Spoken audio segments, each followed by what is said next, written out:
Sir, without wasting much time now, I would hand over the platform to you. And sir, time is in your hand. You Sure. whatever time you want to speak, you speak. We want to hear you.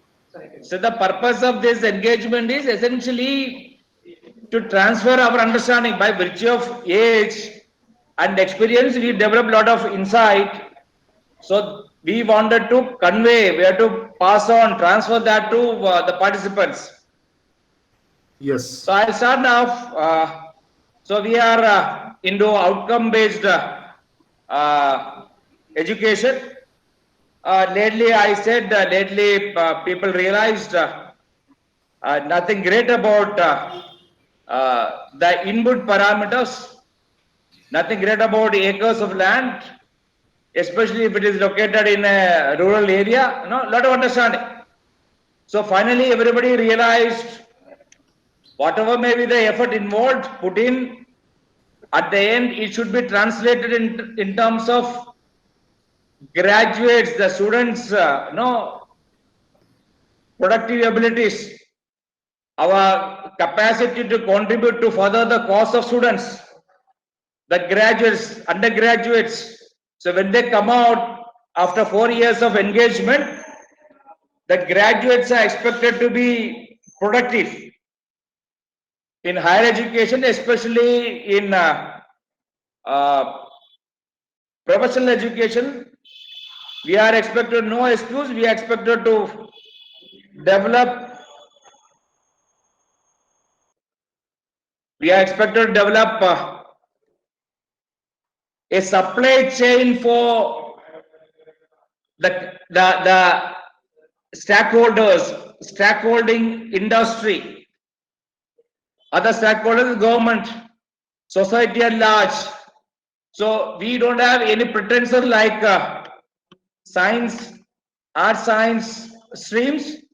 There they can claim they are aspiring, they are reaching the truth, the absolute truth, that kind of argument.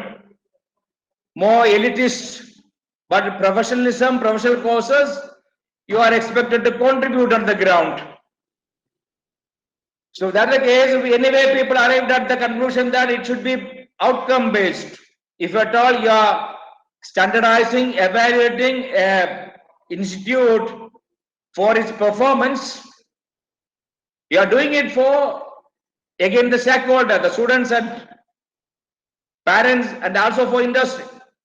You are evaluating, you are grading, you are trying to have a relative comparison with other peer groups, peer group colleges, institutes.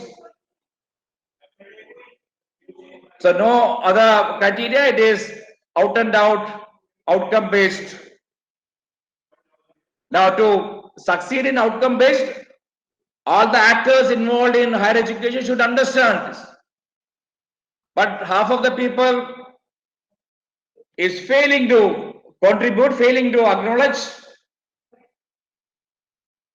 They'll again bogged down by the nitty-gritty of old way of doing things, assessing things. That is part of the game. But the active stakeholders, the participants and actors in colleges and college management and technology education managers, not only in colleges, even technology education department, higher education, should understand the crux of this outcome based. Now, to make evaluators' life easy, those who designed this protocol, the accreditation process, they created this kind of block diagram. They said you need to have, institute have a vision and mission and break down into department vision, mission, etc.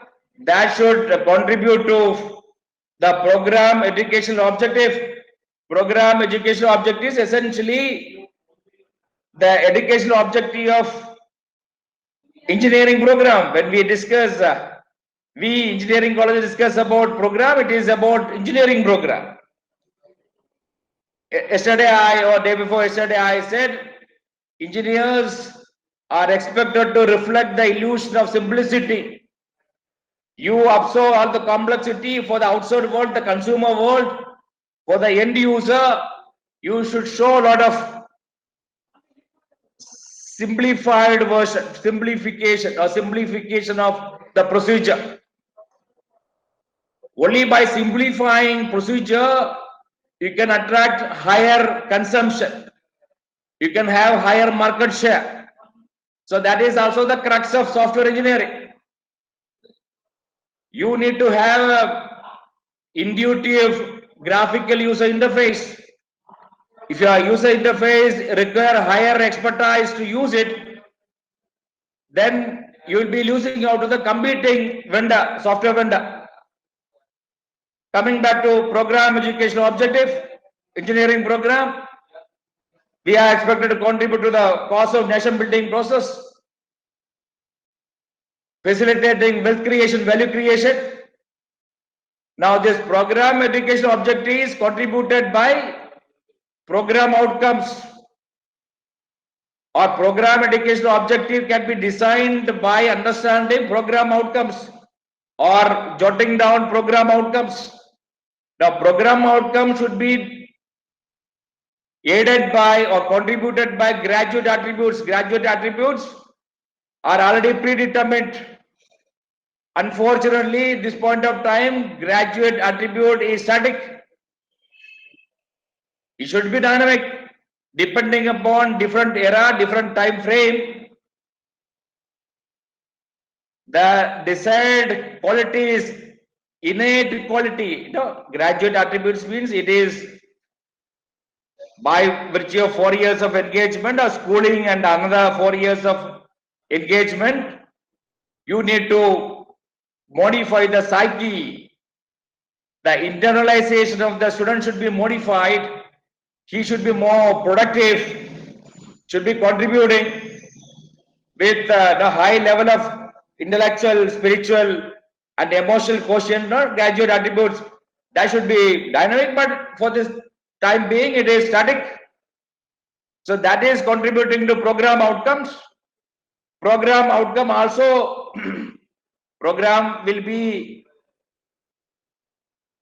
our engineering program.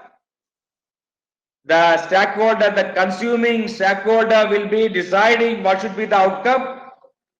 Whatever the demand we have to satisfy.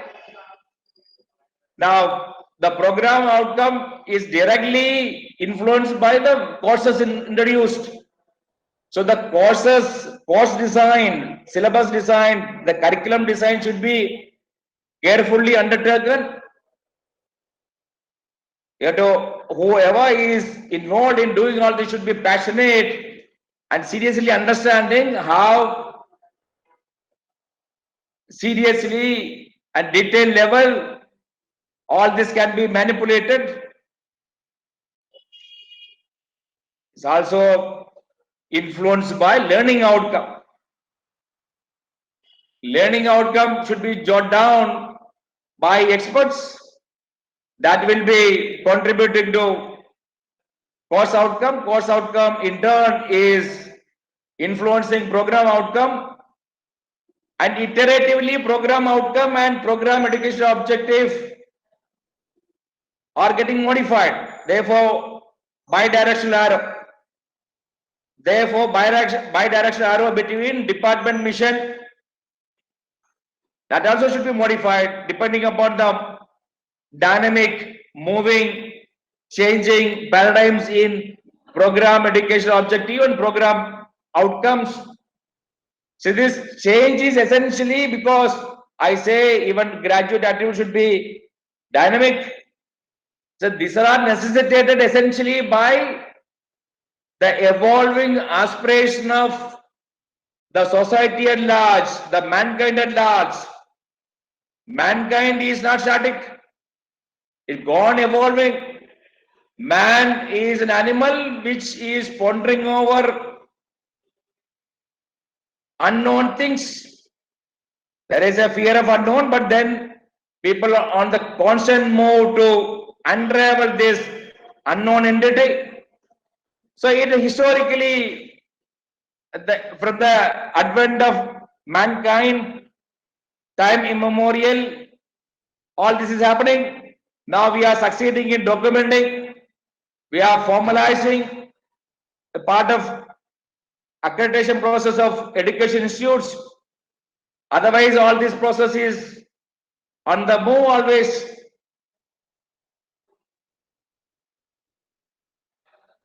Now, the criteria, this criteria is a commonsensical thing. Any age standard student can fill up these forms. That's not an issue. Everything is very clear. But as a faculty, as a college, if you look at this, you can learn something. You can figure out something. You are expected to read in between. Otherwise, everything is very clear, clerical. You have to mobilize data and execute this. But then here, especially private setting or even for that matter, public enterprise, public colleges, institutes, are suffering from constraints, multiple constraints. Essentially, almost everybody finding it difficult to satisfy acquiring and procuring and establishing sufficient infrastructure, sufficient faculty. So everybody is suffer, in short, everybody suffer on some count, essentially because of lack of resources. Even government colleges, aided colleges suffer on funding, private colleges suffer on funding. Moreover, now accreditation is compulsory by authority in their wisdom. This accreditation process cannot happen in isolation. At the end, accreditation process, if an institute subjected to accreditation process should move up in the value chain. If that is not happening, then there is no scope for accreditation. If at all a engineering college, a professional college undertake accreditation process, that is to help the college to understand the marketplace, real-time ecosystem, the way the competitive world evolves, the requirement of the competitive universe, the world market or competitive marketplace. If it is not happening, if you cannot relate that with the marketplace, if your effort in getting accreditation is not happening to improve your understanding of marketplace is encompassing a lot of things. The governmental aspiration, governmental design, the societal aspirations, the requirement of industry, industrial requirement. If that is not related, understood by the people involved in accreditation process, is all useless. Moreover, I said, after Six Sigma process, there is no new quality movement. By and large, from 95 onwards, TQM, Kaizen, just in time, quality function deployment, all this were in the play and in the public domain for long years. Industry and people and the professors like Rathod internalize all this. This by default. Lot many people, it is part of their psyche. They understood everything, and they internalize everything, and they are also practicing directly, indirectly, and subconsciously. All the aspiring, all the upward moving institutes by default practicing all this. But then, wisdom of NBA and higher authorities, still they had given a lot of importance to this. Again, the the accreditation agencies are in competition. NAC is on one side, NBA other side, and Department of Education, Higher Education, Government of India is also competing with this, because originally this accreditation, NBA accreditation was part of MHRD, Washington Accord. The NBA was even removed from the ambit of AICTE, it is standalone. So the people are craving for some kind of control over higher education. Therefore, no, the new political establishment, central government establishment introduced a NIRF, a third. And if you closely analyze all this, lot of time is taken out of education and academics, and many times because of compulsion, excessive compulsion, and threatening that colleges without accreditation will be denied of scholarship. People are forced, even with a lot of constraint.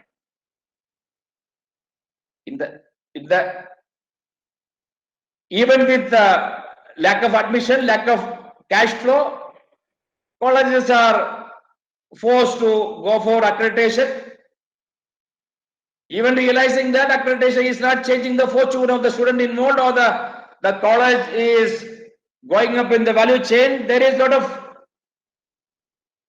of artificiality. So this is to put things in the perspective, not to discourage, not to criticize you. I am simply reflecting the reality. Somehow, if some college preparing for accreditation, some kind of new energy, it's a new dynamism. Only thing is that almost disappear immediately after completion of successful completion of this, or unsuccessful completion of accreditation process. After the visit of this, some footprints are created. That is the silver line.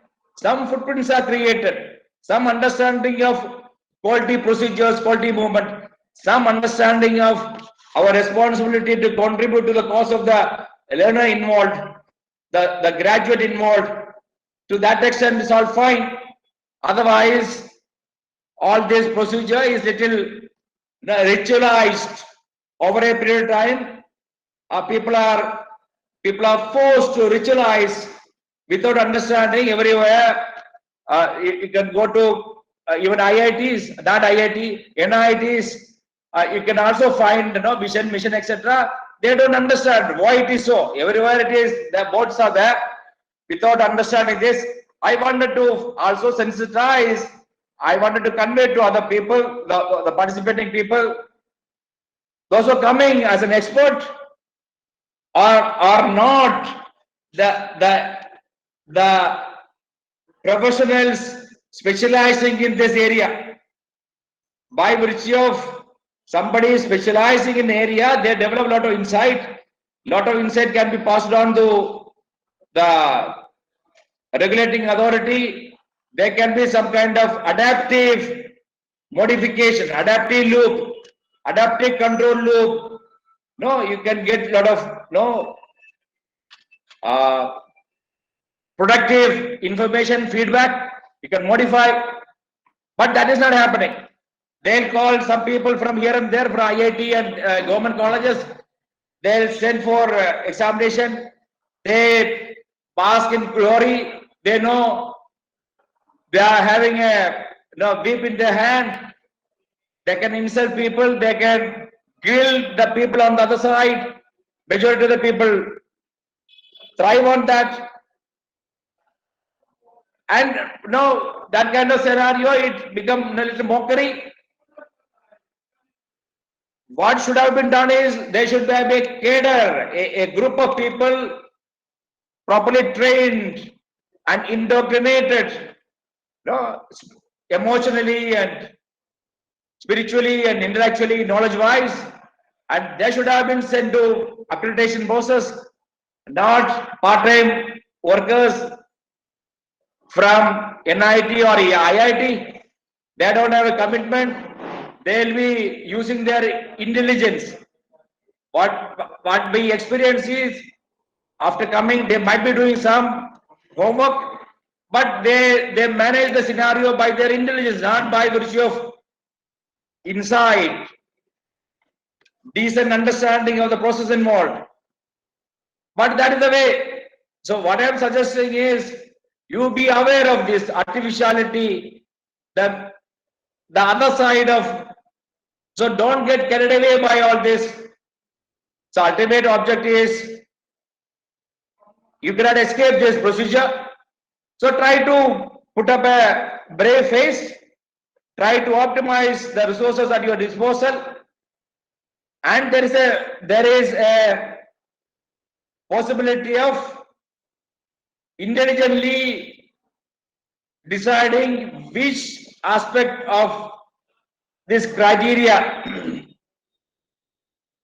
5.1 to 5.9 shall be strengthened, can be taken more seriously. So if you are applying your judicial mind, if you are seriously focusing on cadre ratio or focusing on student teacher ratio, is costly affair. You can have more professors, associate professor. We understand majority of the time professors, associate professor is not in normal setting, private college setting, even for normal government college setting, is not seriously contributing to the academic setting, the academic ambience. Majority of the time we witness youngsters are more enthusiastic, more contributing. So without compromising the quality of the engagement of student, the institutes going for accreditation can decide whether to strengthen student teacher ratio or cadre ratio, or there are some slightly low hanging fruits. So that is worth analyzing impassionately without compromising. I am not suggesting don't improve your student teacher ratio. If it is costing you enormous expenditure, then strengthen some other area. At the end, the total mark counts. If the objective is to get an accreditation, focus on that. But ideally, the student engagement should not be compromised. Student engagement should be productive. That doesn't mean that the colleges satisfying high cadre ratio will be succeeding in engaging students productively. But a lot of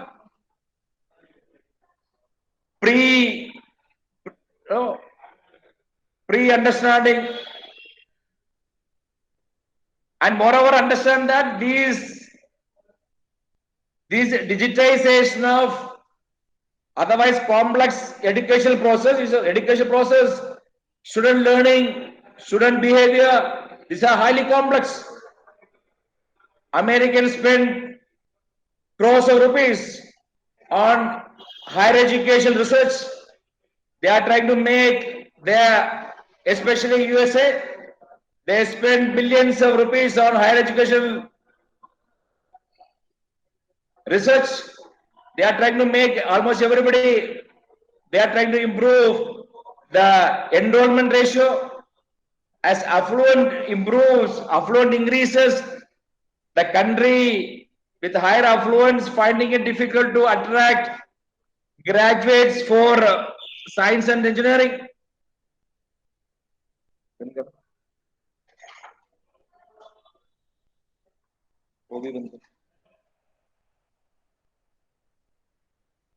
So in short, these Western economies are trying hard to carry out research to improve enrollment ratio. They wanted to produce more students specializing in science and technology. It's not happening. So USA, independent of the political whims and fancy, the political establishment needs to concede the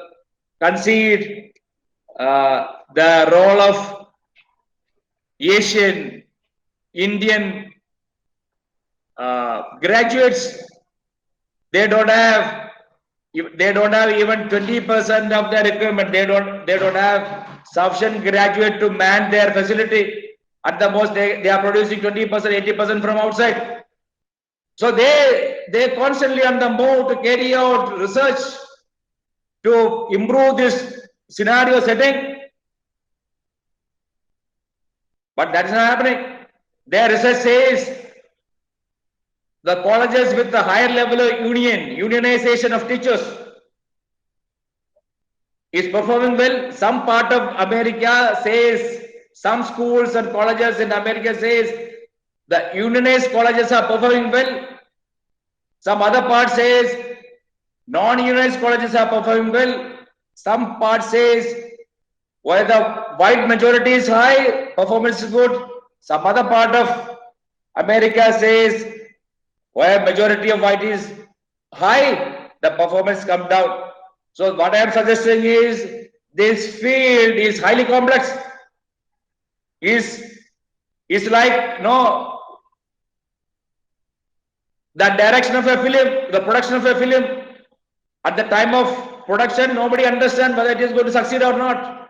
Whether it is a Banushali film or a Karan Johar film.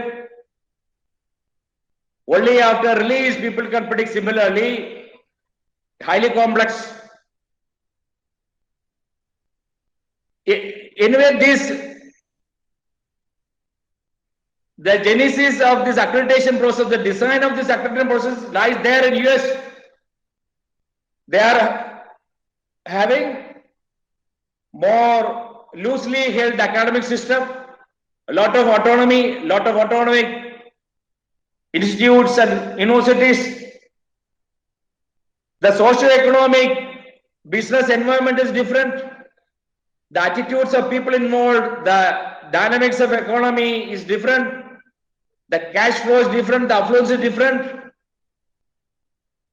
So all that influences their way of life, their way of higher education. Therefore, they wanted to have a check on they wanted to grade various entities for their performance. They created this accreditation. Now, our people without much understanding, too happy to replicate American way of doing it. At least this point of time, it is fairly okay. Previously, after 10 years back, it was horrible. Now some sense is creeping in, and because of criticism, people started modifying. So what I am suggesting, I am trying to demystify lot of surrounding NBA or any kind of accreditation. Is essentially resulting from average people's, mediocre people's understanding of this. No thoroughbred involved, no group. There is no group of people who are passionate to initiate this process at the highest level and following it up with feedback and constant suggestions and modification. It's always ritualized. So within this scenario, you have to optimize your fortune. You cannot escape this accreditation process. And if at all you undertake accreditation process, try to re-energize, reorient your academic setting. Try to contribute to the cause of the student. You are also responsible for your society and the parents, especially private colleges. You are getting paid by their tuition fees. So having huge commitment, you are responsible for the students and parents, and do your best. Don't take things for granted. You are advised to remove your pretensions,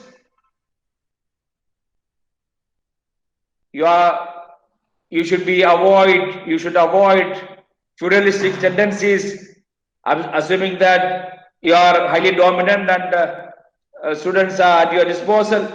That is our old time understanding. Now here, so you have to focus on this.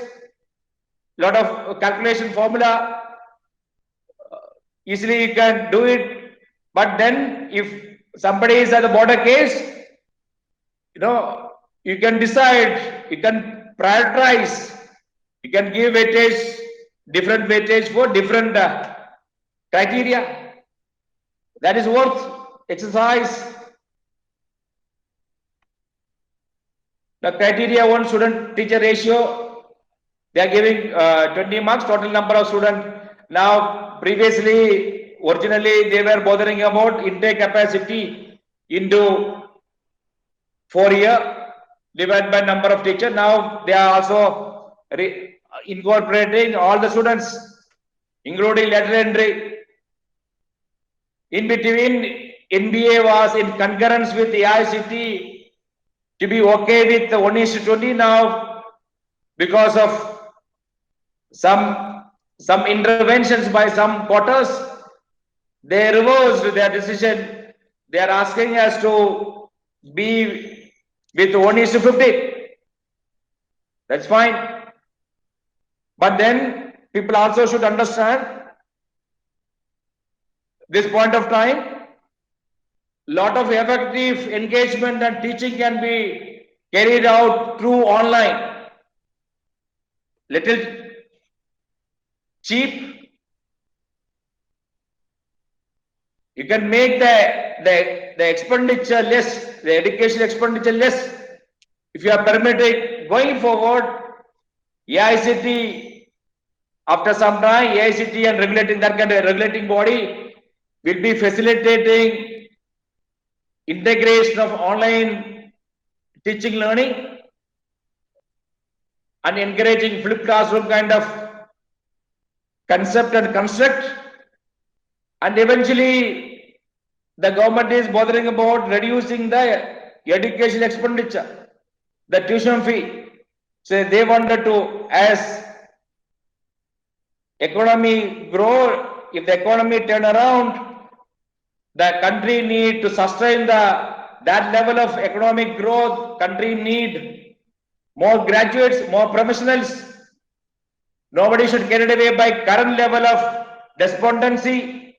It's not happening. Colleges are closing down. Not much job except in IT related, IT, investment banking, etc. Manufacturing is not happening. So these are all cyclical. Nobody can help. It's a big massive cycles. Lot of natural causes like tsunami, like earthquake, like flood, hurricane. These are natural causes. In front of these natural causes, man is too small. Our scientific inventions, our technological wherewithal is too small. Similarly, the economic cycles, boom and bust, time immemorial, it is happening. Advent of industrial economy, business economy, boom and bust. Some period you have gone creating higher capacity. Some other time it is coming down. So all this is subjected to a lot of natural causes. You cannot criticize the establishment. Because of establishment facilitated more engineering colleges, this happened. It's not. Job, people are not getting job, not because of new colleges or more colleges, because there is no industry. East India Company, when they arrived in India 200 years or 250 years ago, there is no engineering college. There was no ITI or polytechnic. They create a lot of artifacts, they create a lot of factories. If somebody is in need, they train people. They create manpower from thin air. That's not an issue. For the sake of argument, if you say all the colleges are of higher quality, higher education is blessed with a lot of new inputs and graduates coming out are of higher caliber. If the industry is not performing, industry is not giving job, then you cannot blame the colleges for not succeeding in performance. The colleges cannot create student who can create industry. The industry and the development of industry and the performance of industry based upon the demand, the consumption. If consumption is not there, demand is not there, industry cannot flourish, industry cannot modify, cannot modernize, cannot expand. So the talk about students are not unemployable, etc. is nonsensical. If the industry is in need of manpower, they can absorb people. 4 years, we hugely succeeded in engaging them.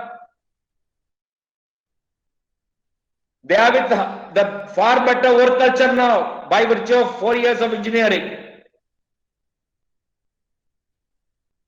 They are devoid of contracting bad habits. They can work in a place for 16 hours.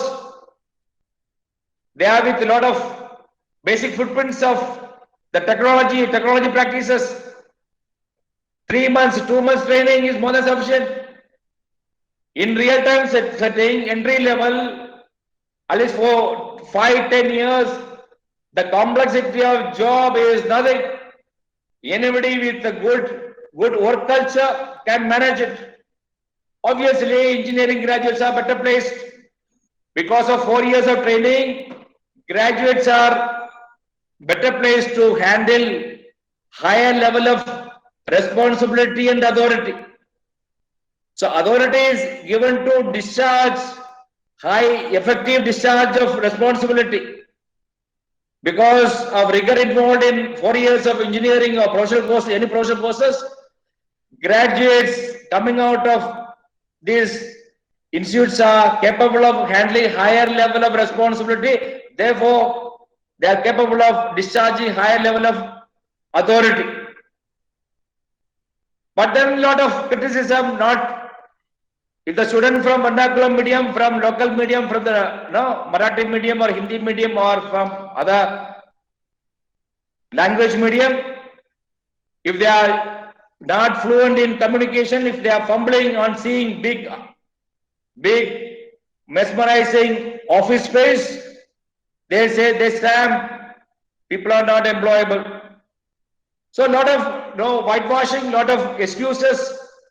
The bottom line is, obviously, it's not that we higher education, engineering colleges are doing all fantastic.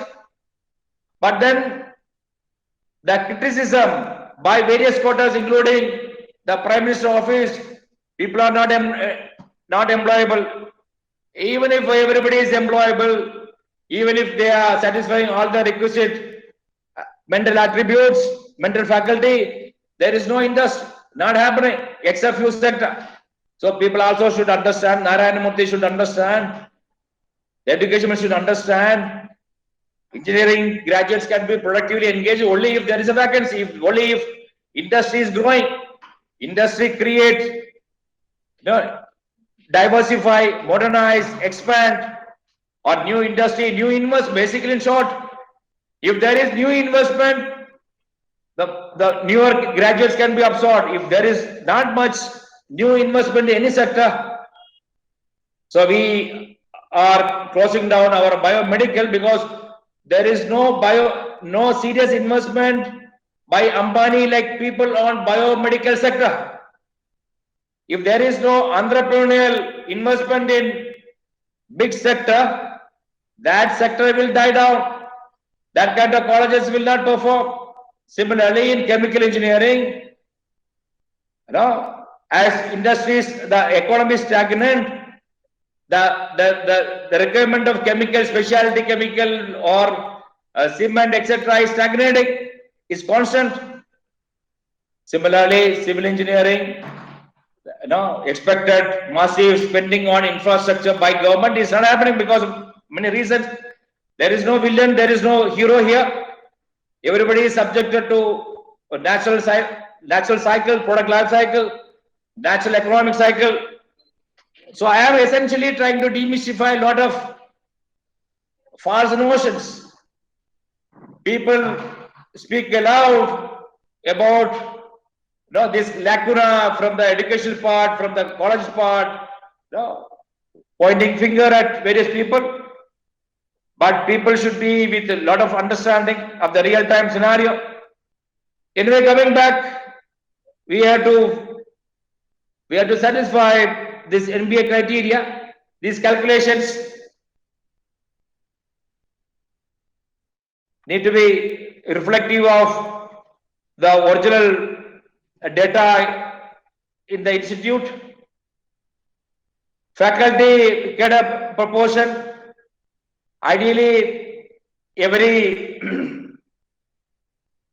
60 students, one division, you need to have one professor, minimum one professor, 3 associate professor, and 6 or 5 assistant professor.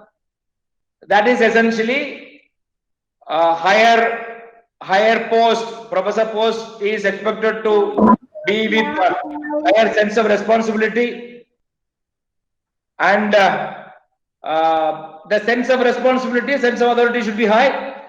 It's a rewarding for their past work. If somebody is promoted as a professor, that is giving them the responsibility to carry out, authority to carry out higher responsibility. Professor is given with authority in addition to higher pay scale. They are given with authority to discharge higher responsibility. That should be driven into all the faculties involved. The higher post means higher responsibility. Life is not that simple. So it contributes to have a career advancement scheme. It keeps the morale of the people involved high. Is a necessary evil for the private management. It should be done. Now that is also reflecting as a strength in accreditation process. This is a calculation required based upon the number of students, number of division, etc. There is a required and available. Based upon that, there is a calculation.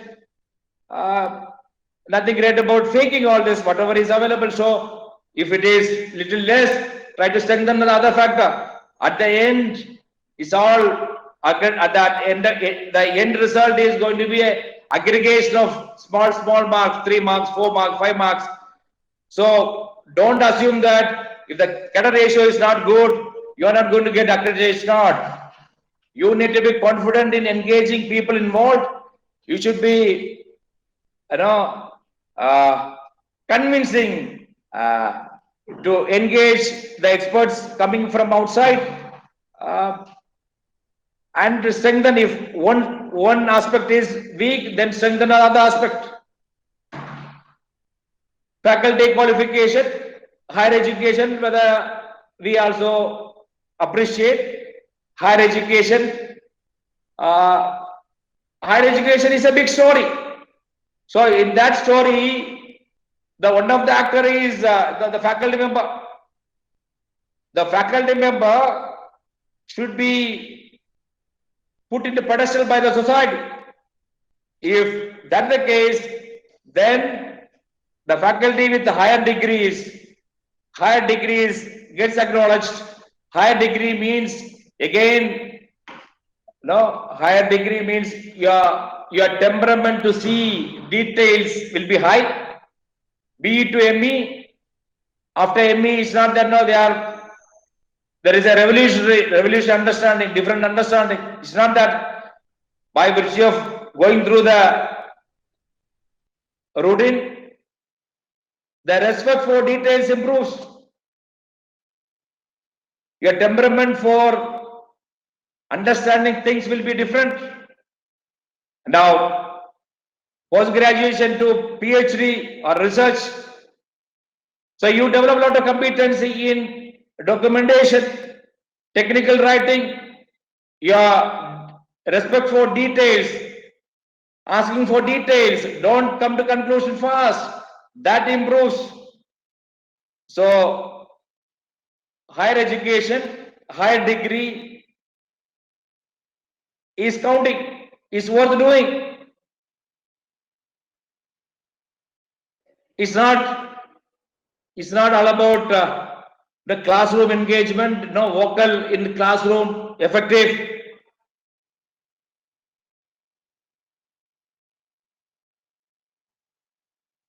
Current academic year -1, -2. This happens, it's not a big issue. So these faculty retention, etc., the story of US, Europe, where a lot of churning happens. We don't encounter that kind of scenario in education setting. So almost everybody is getting. Only thing is, originally you need to have good number of people. Retention is not a big issue, by default it is happening. There is a criteria.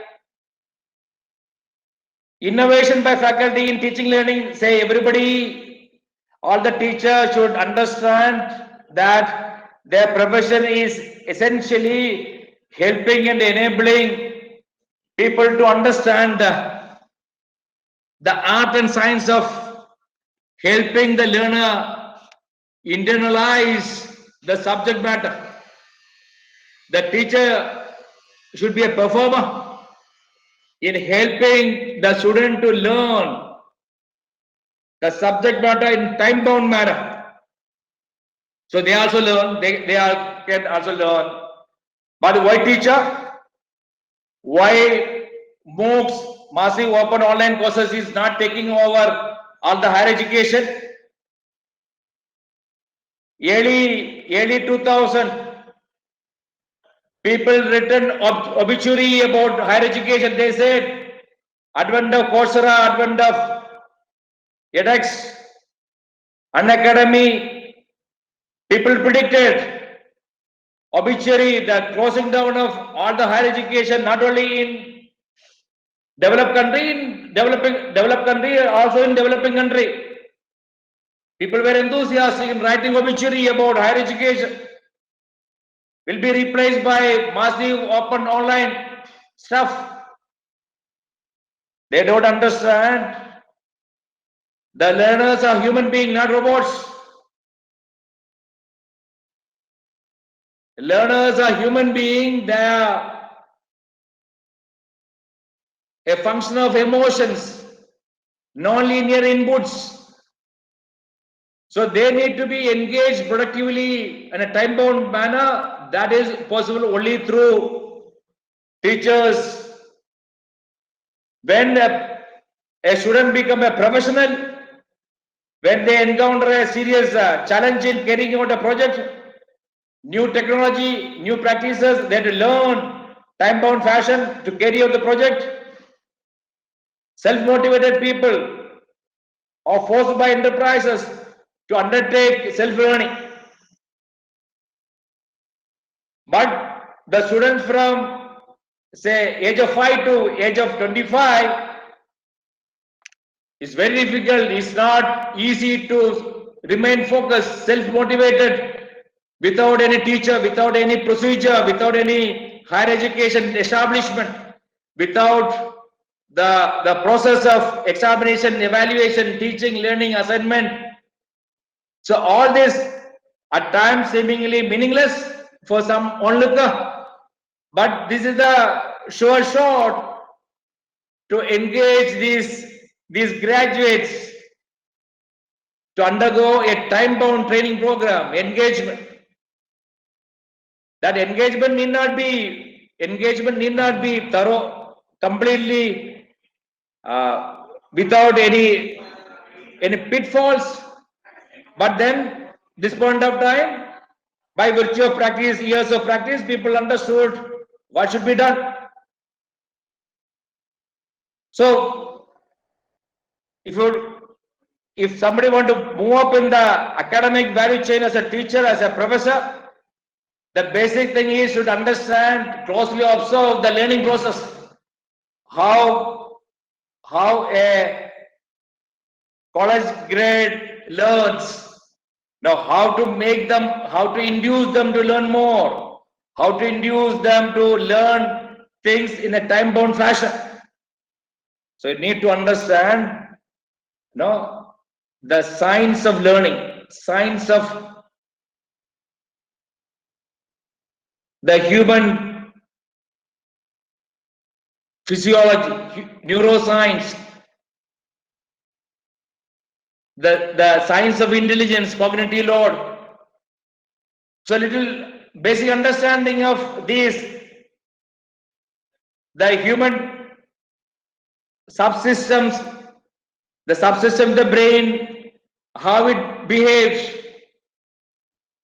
at what surrounding, what ecosystem, what academic ambience the student can thrive, what setting can stimulate, what kind of modality, procedure can help student maximize the learning process.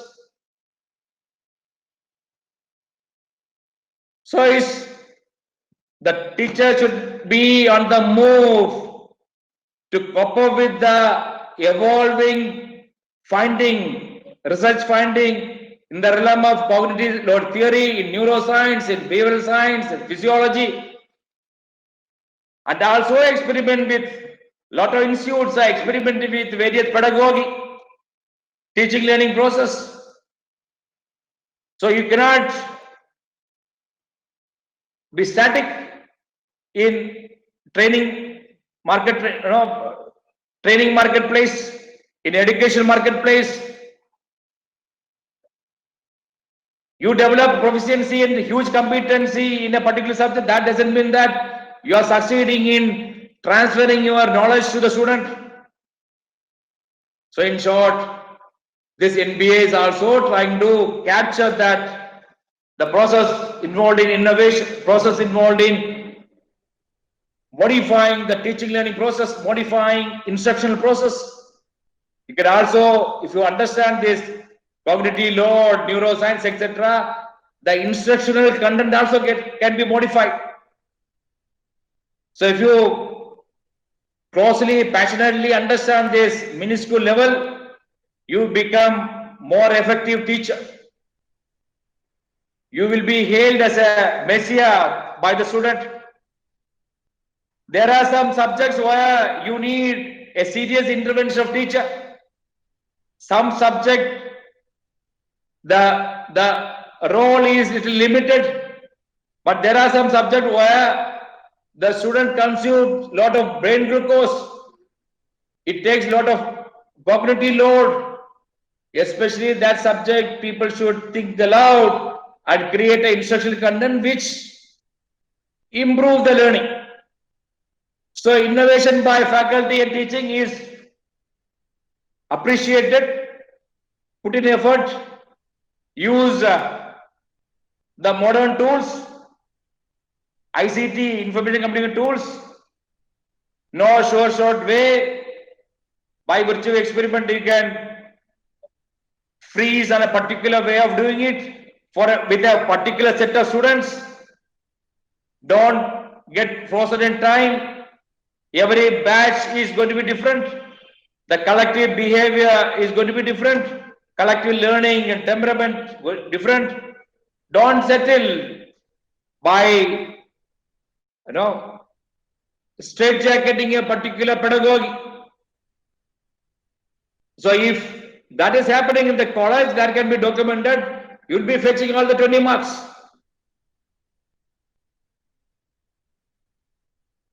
Everybody, faculty development program, by default, it should be endorsed. That should be given mark. That is happening. The teacher should be always on the move to understand the evolving marketplace, evolving technology marketplace for the engineering teacher. Develop basic footprints.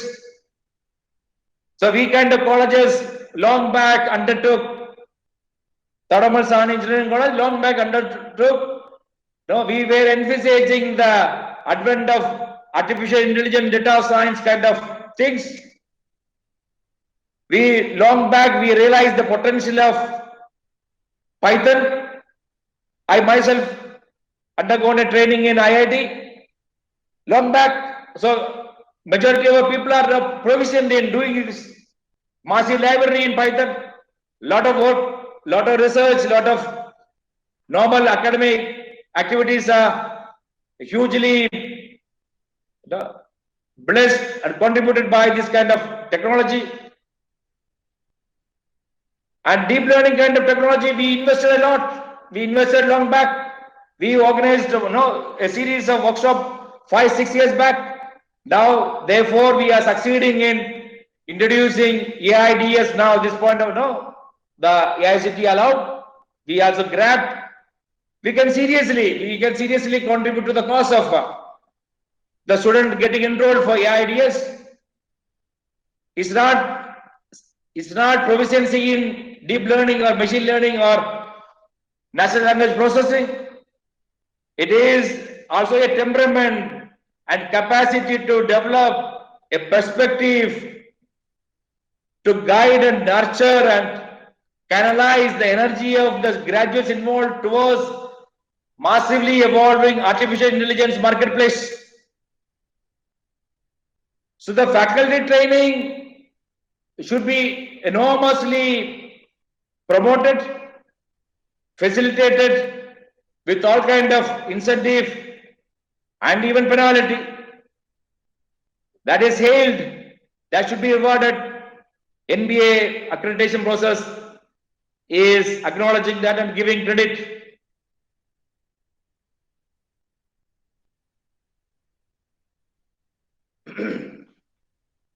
Higher education, academic research. Many times we feel that a lot of teaching is possible with undergraduation, but then why this research? Higher education, even though it is undergraduation, but it amounts to higher education. Higher education is necessary only if there is a change in the content of the learning process, content of the learning content.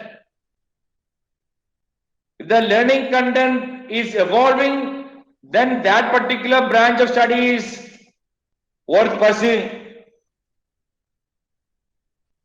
If a particular branch of study there is no research and development, then that branch of study should be relegated to diploma level or ITA level. If somebody want to pursue higher education in a particular branch of study, then that should be evolving. If the branch of study is stagnant, then people will by default sense, the market sense that the demand comes down. No point in pursuing. Therefore, even if it is undergraduate level, we are expected to swear by research. Limitation of carrying out academic research.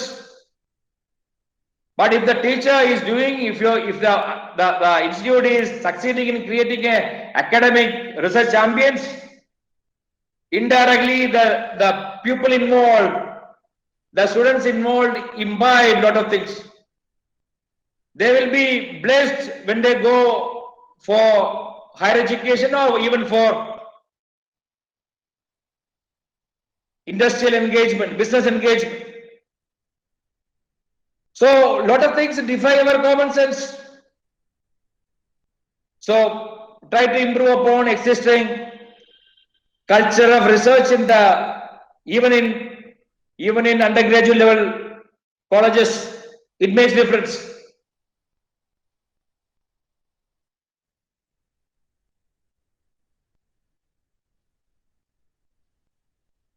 A lot of funds are available.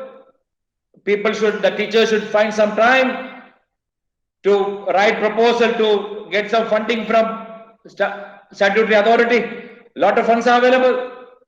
Some branch of study, a lot of fund, nobody is claiming. And teacher should be nudged should be counseled to undertake this kind of sponsored research, consultancy, etc. The consultancy, industrial consultancy, etc. is not that easy, unlike America. Unlike developed country, there the socio-economic culture is different. But then at least our central government this year or for last 2-3 years are setting aside, there are budgeted amount in thousands of crore for research in blockchain technology, from artificial intelligence, for deep learning, machine learning, robotics. So a lot of money is there. Now people are willing to extend that finance to funding to even private colleges. So that should be grabbed, and you are getting some reward for that, at least through NBA and other things.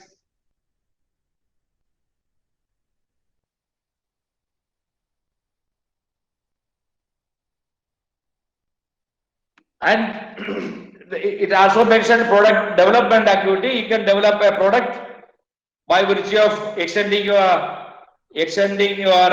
research. Also collaborate with your startup cell or entrepreneur cell. You can also convert. You can also formalize a product. You can also formalize a commercial process. It's not only product development; it can be process development. A lot of process or procedures are ICT enabled. Can go for it. Consultancy. If somebody, so all colleges can bother about creating a local champion.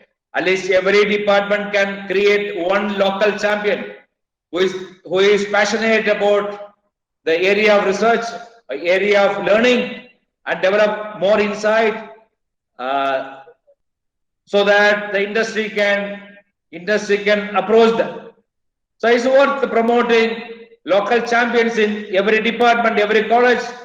If that happens, then obviously, like water flow from higher potential, lower potential, the current flow from higher potential, lower potential, the industry will come to you. If you go up in the rooftop and cry for industry institute interaction, nothing will happen. These are falsified effort. You need to create core competence in a particular area. So particular department, particular faculty develop core competency, by default it is notified to everybody. The industry will approach you. Moreover, we are slightly in Indian setting. It's not that easy.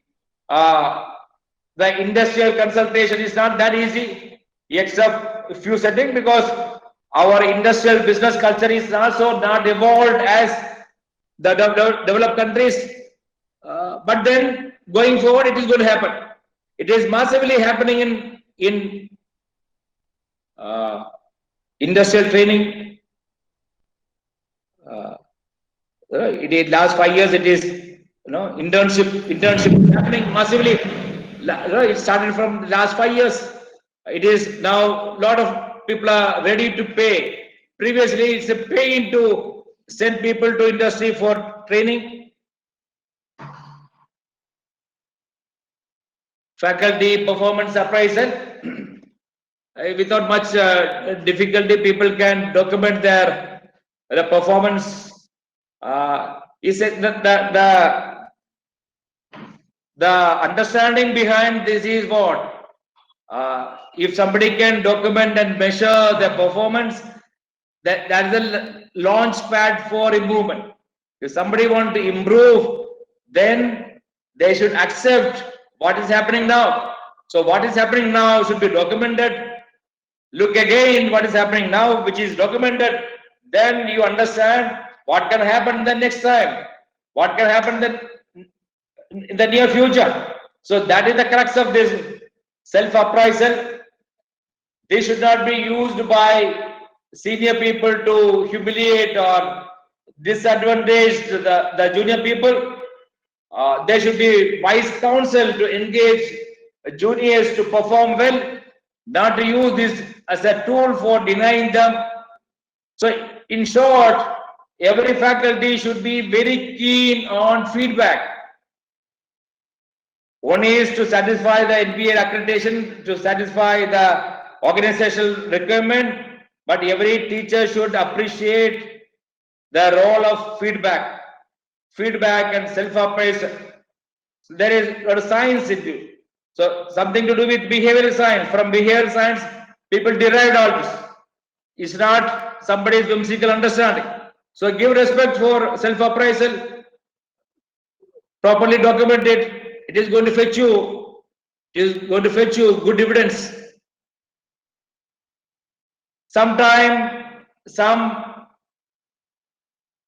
blessed personalities from industry and other areas can come and share this knowledge. Some people are good in sharing their experience and insight.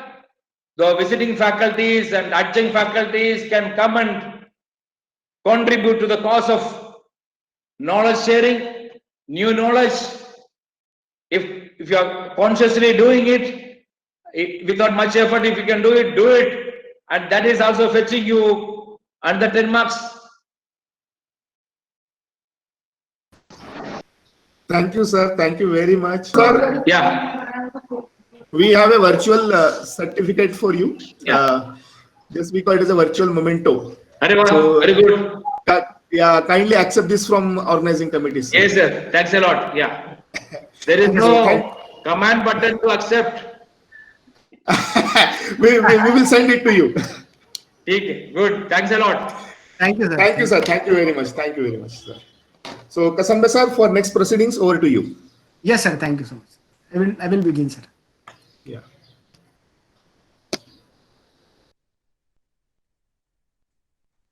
So,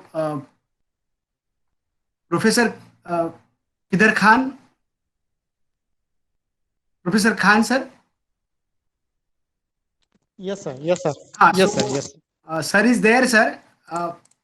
So let me just present the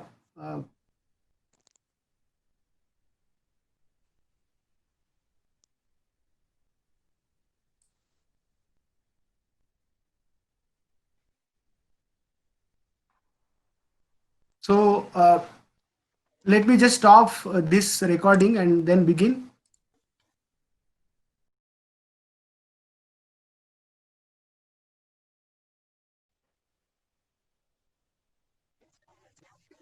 So good evening to one and all present. So as you all know, we are here to listen to the participants of site of the STTP. It is a privilege that we have our own faculty members who are presenting. Till now, we are fortunate enough to listen to the experts who have contributed.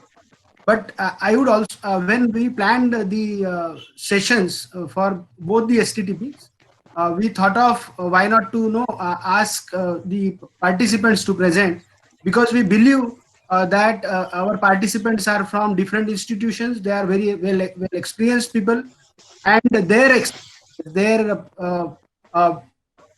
best practices at their institutions may also help all other faculty members, all other participants to also learn. Therefore, this session is planned.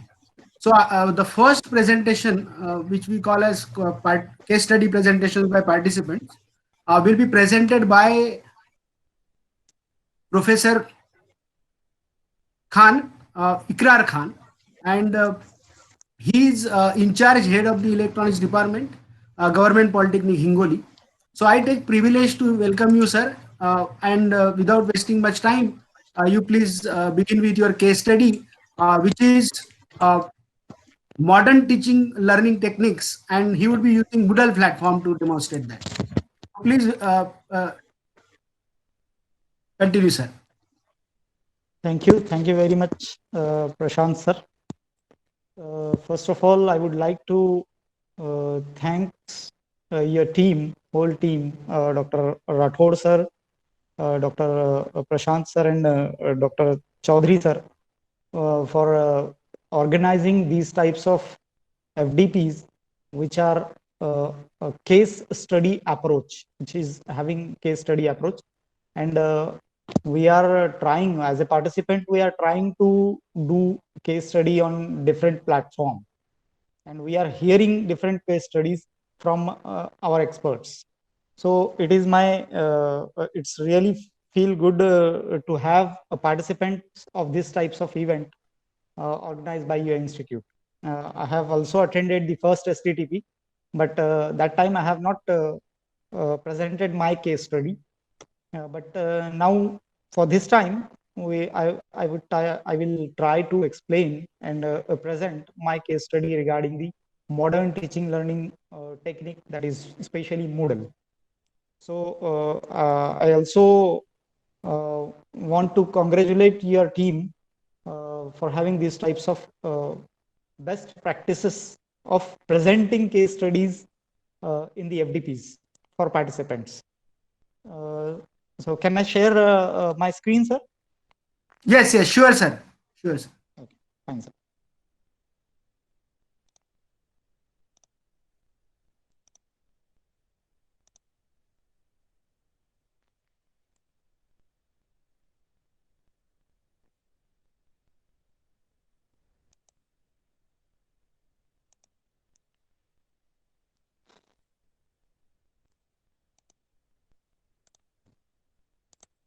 So first of all, I would like to welcome you all in the case study presentation of this 1 week online STTP on outcome-based education, critical issues and solution, a case study approach, FDP or STTP.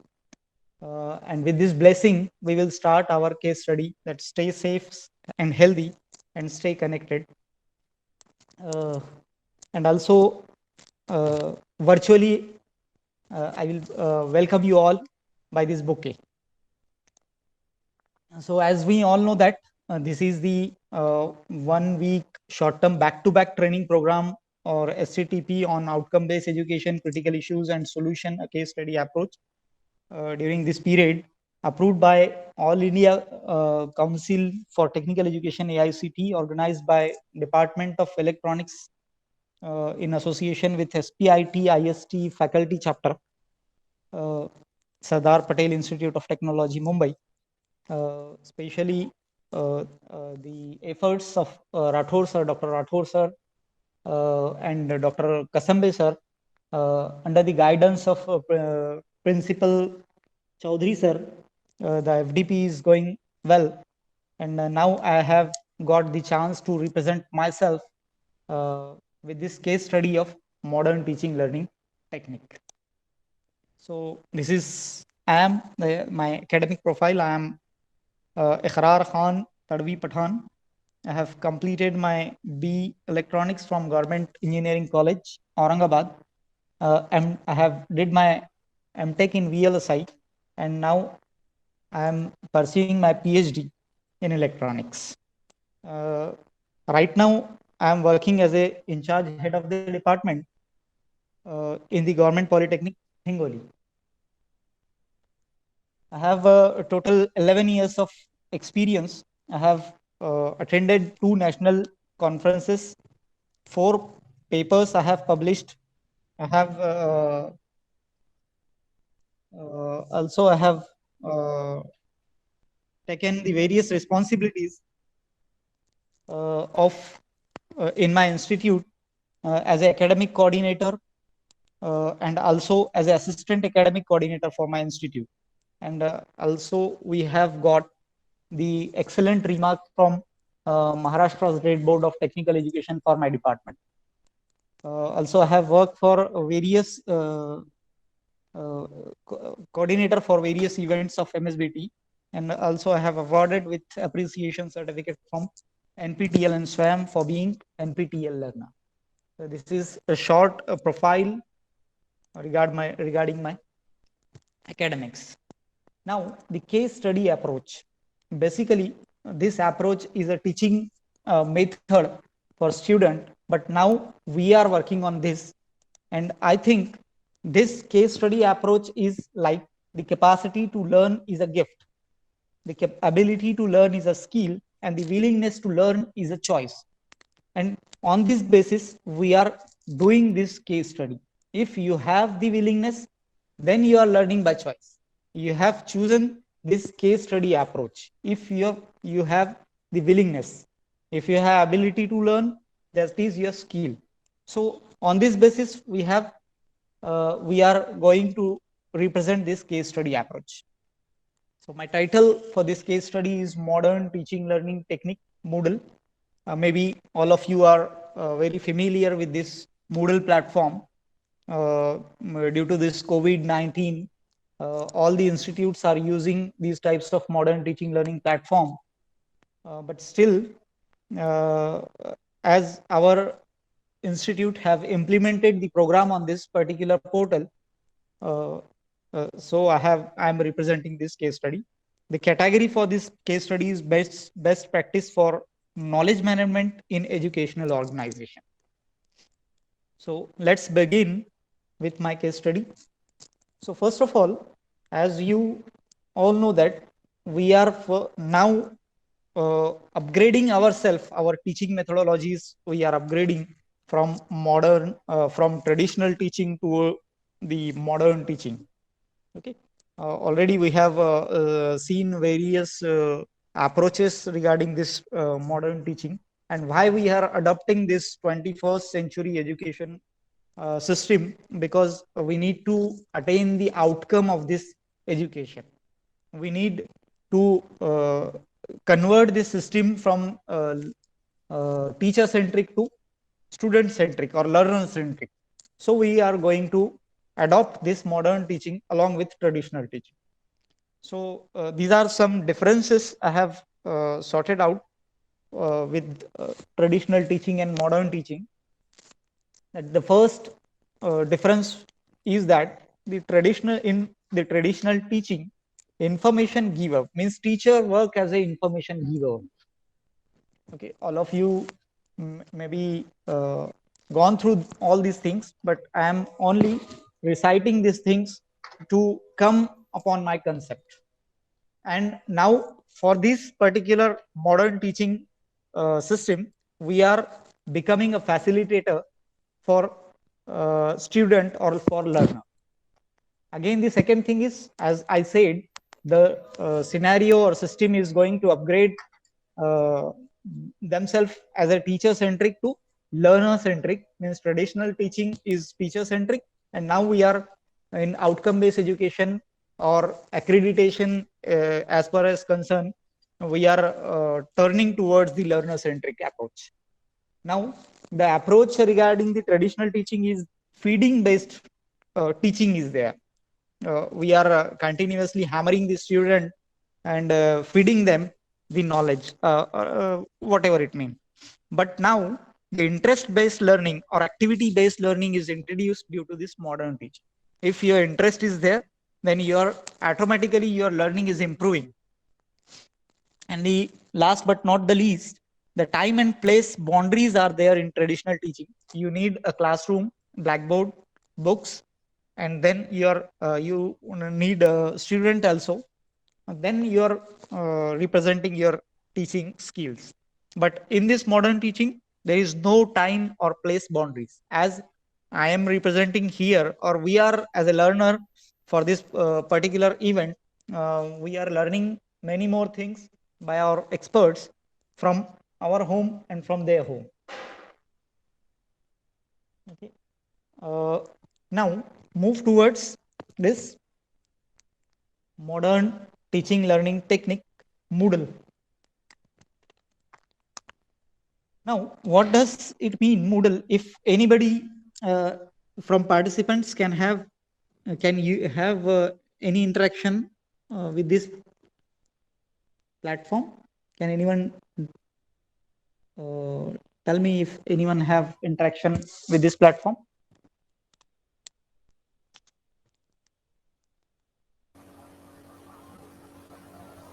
It's an interactive learning platform, sir. Yes, sir. Yes, ma'am.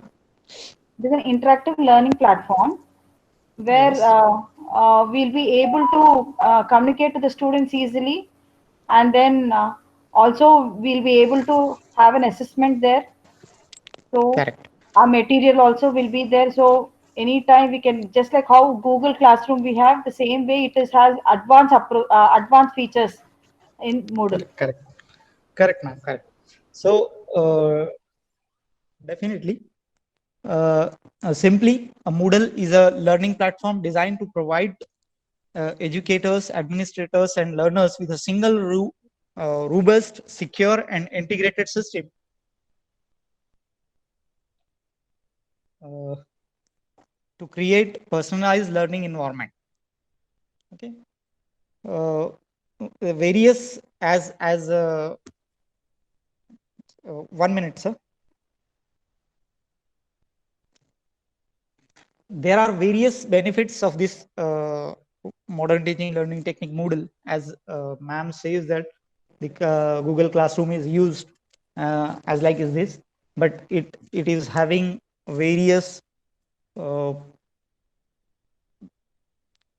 too much benefits, like built for learning globally, freely available, designed for teaching and learning both, and easy to use. These are some of the benefits of Moodle, which I have listed, but there are too many benefits. If you go on through this particular site, we will have a tour to our Google, Genomio Moodle platform of Government Polytechnic Hingoli.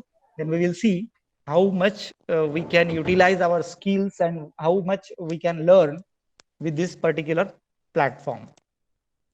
Now, as we have decided to work with this Moodle as being a coordinator for this event, particularly for a Moodle platform or Moodle coordinator for my institute, I believe that everything begins with an idea.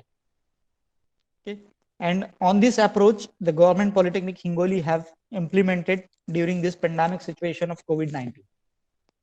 So we have decided to upgrade our faculties during this session, because all are dumped during this.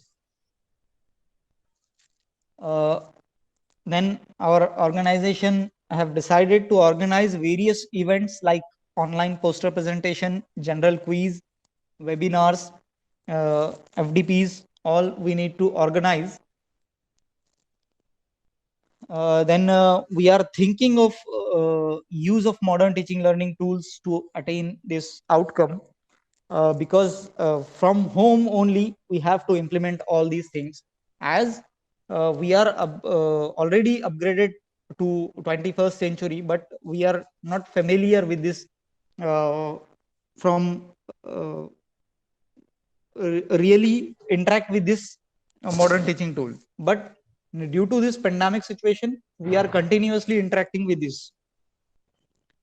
Okay. So at last we have decided to use this Moodle platform in our institute, and we have designed a 4-week online faculty development program on communication skills and personality development during 27th of July to 23rd of August 2020. And this program is approved by Directorate of Technical Education Mumbai, Maharashtra State Board of Technical Education Mumbai, and Indian Society for Technical Education New Delhi. This program basically organized by Department of Electronics and Telecommunication, Government Polytechnic Hingoli. And the being a coordinator, I have uh, did this particular program, and I have run this program as a coordinator. Uh,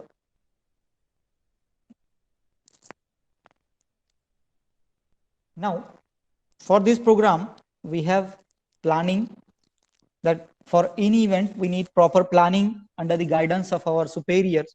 Our principal, or Dr. Ranjit Sawant sir, have guided us for this particular event, and for getting the approvals from different stakeholders. Our principal have taken too much efforts for this particular event. Now, again, the case study. We have did the case study for this particular implementation. We have watched or attended the different programs which are already using these types of platform or Moodle platform specially. Then we have started working on it.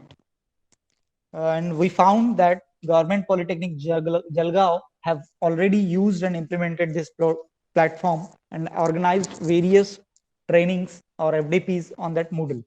And I have taken the guidance of that institute or coordinators from that, and we have designed this platform for our institute. And finally, we have executed the event of 4-week FDP, and now we are looking for 8-week program for student as a digital technique and its application. Now this is the flow chart of our work plan. We have first, as I said, we have work on everything begins with an idea. Then we have created the Moodle platform for our institute. Then we have created or consolidated the data, content, PPTs, videos, notes, all other what we say the input from the experts or our colleagues for preparation of the course. Then we have added the learners, experts, and controller for this portal to proper working and proper learning of this platform. Then we have started the learning, and this learning is attended from anywhere and anytime. Okay, we will see how we are using these words from anywhere and anytime. And then we have added the various assessment tool, quizzes, assignments, and activities for the participants or for the learners for this particular course. Then also we have provided the discussion forums to discuss and resolve the issues while learning. And these steps we have decided and executed one by one.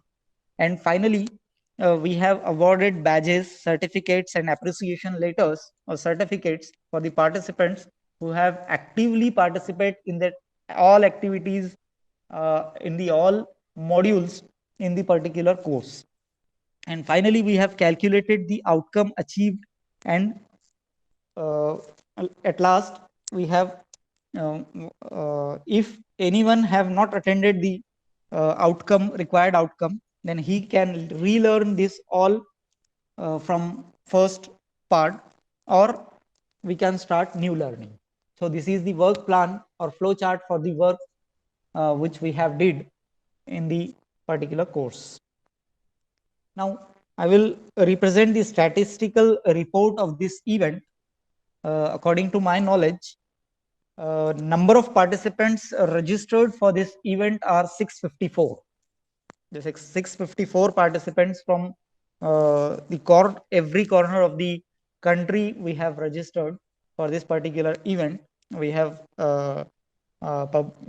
did the huge publicity of this event and got 654 participants. And then we have covered 10 states with this 654 participants. The 10 states covered, Maharashtra state includes Maharashtra state, Gujarat, Kerala, Telangana, Jammu, Tamil Nadu, Andhra Pradesh, and Andaman Nicobar.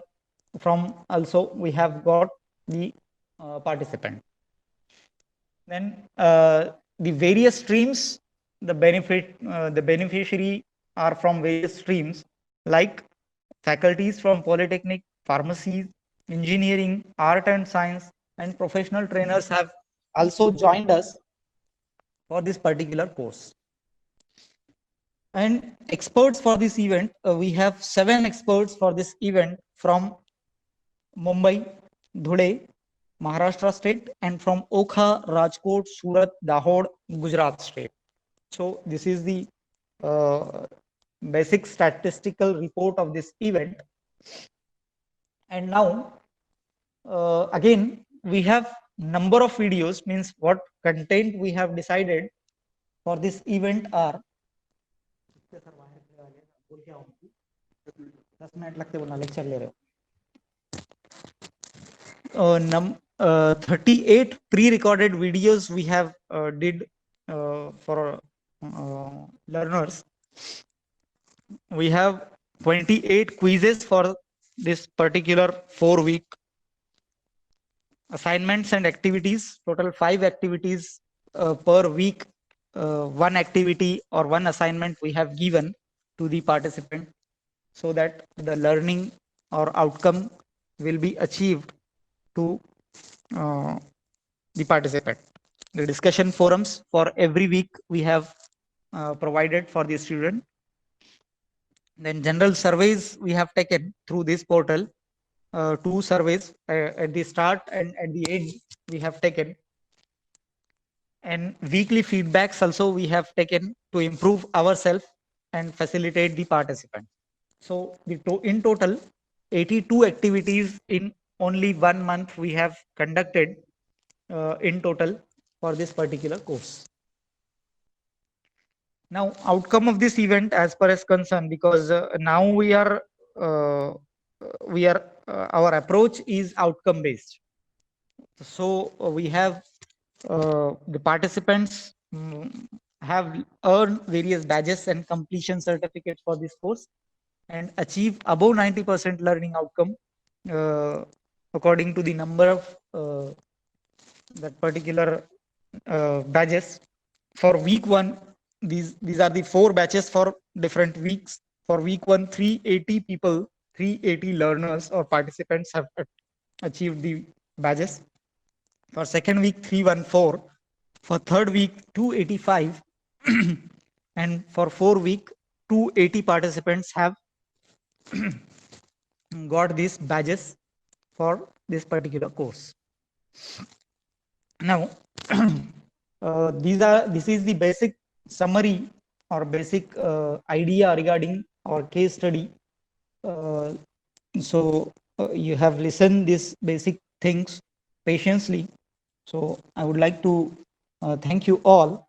And now we have tour to our Moodle portal. In short, we will go through this portal, that is govtpolyhingoli.genomio.com.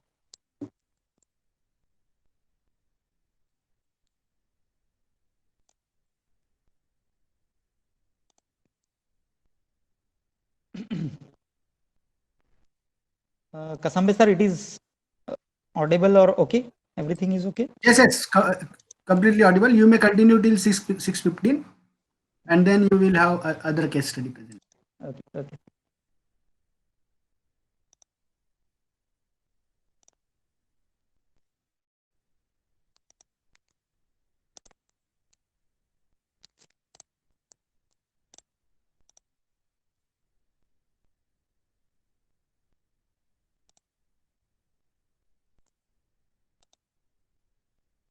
Now this is GOVT. Am I audible?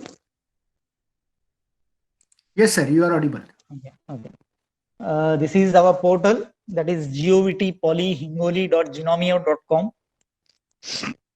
This is our home page, and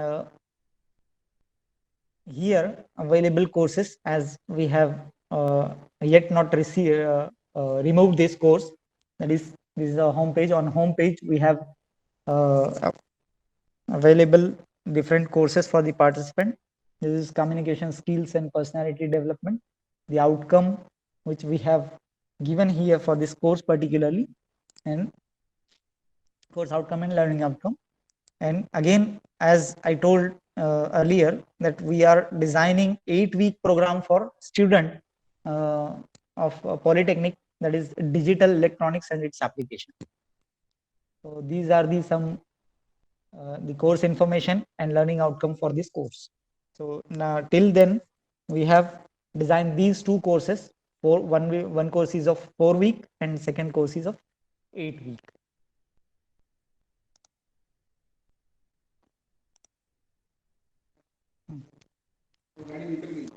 निकल गई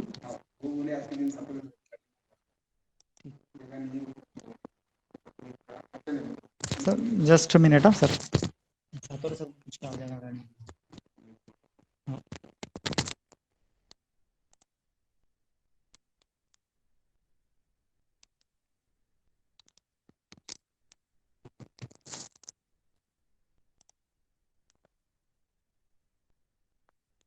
So this is our home page. We will have a look how we have designed this course, and here there are courses, or we can go on site home and then click on this communication skills and personality development, and here we go. Now from first day we have a welcome message, various activities. As I told, 82 activities we have designed for the participants or for the learners during this all program. And from welcome message we have various welcome messages. I have hidden all the things because now this course is end, and the participants are now not able to uh, go through this content, because I have hidden all these things uh, in this particular course. Okay, so this is welcome message, and in this welcome message we have added various speeches, various programs, and various what we can say, the links we have provided. As this is the first welcome message, short summary of this event. I have given the short summary of this event in a video, and uploaded that video on my YouTube channel, and then that link of that YouTube channel I have posted here, then so that the participants or learners can directly access this uh, particular video here only on this particular site. They don't need to go on YouTube, as this is also available on YouTube channel. All the content or all the videos are also available on YouTube. So like this, all inaugural function and all the basic things we have for this, we have uploaded learning programs and learning objectives we have given for this event. The one most important thing regarding this platform, I would like to elaborate that particular thing, that you can see this box here. This box means this box is right here. Here the tick is there for this box. It means that the person or the learner can't attain the event or activity directly at the last. He must have to go through each and every activity one by one. If we can put the restrictions, different restrictions for every activity. So here I have given the restriction for every activity. If one cannot, this general instruction, if you are not going through this general instruction, then you are not able to open all these things below in this particular. Even you are not able to see the links available after this. If you are not going through this, you need to go through this particular first link, and then you are able to access the next activity.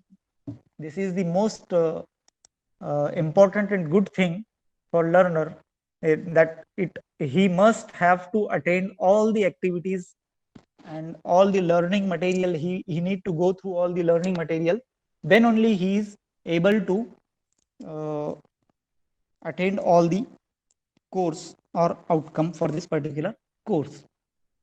Now for after this inauguration, there is first week. I have given the learning outcome here also, and the learning material is available for every week. This is the first week.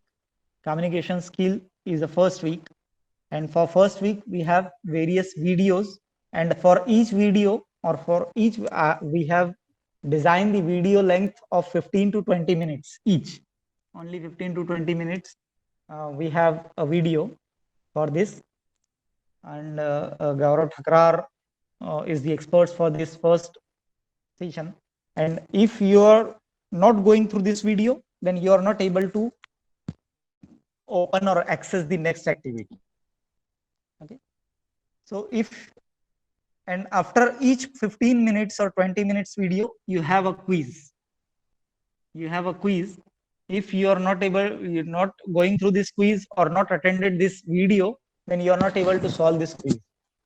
And you are getting the reward, achievement, whatever badges according to this quiz, or attended this according to the attainment of this particular content. So after all these week activities, finally we have designed one discussion forum to discuss the all activities which we have gone through the week. Then after that, we have designed one activity for this particular case, or assignment, you can say. The assignment is like this. Letter writing means we have gone through the communication skills, and on this basis, we have designed the letter writing assignment. The participants have to submit or upload the letter on the basis of what he has learned in this particular week. Like this, the 4 weeks we have designed for this course. And finally, after completion of every course or every week, we have allotted or awarded the badges who have completed the course in the stipulated time, what time we have decided to learn the things. If participants have did these things or learn these things, learn activities, completed his quizzes, and submitted his assignments in the time, then we have awarded the badges. As I have shown the badges in the PPT. 380 participants have completed their activities in time out of 650 participants. And now, at last, I would like to show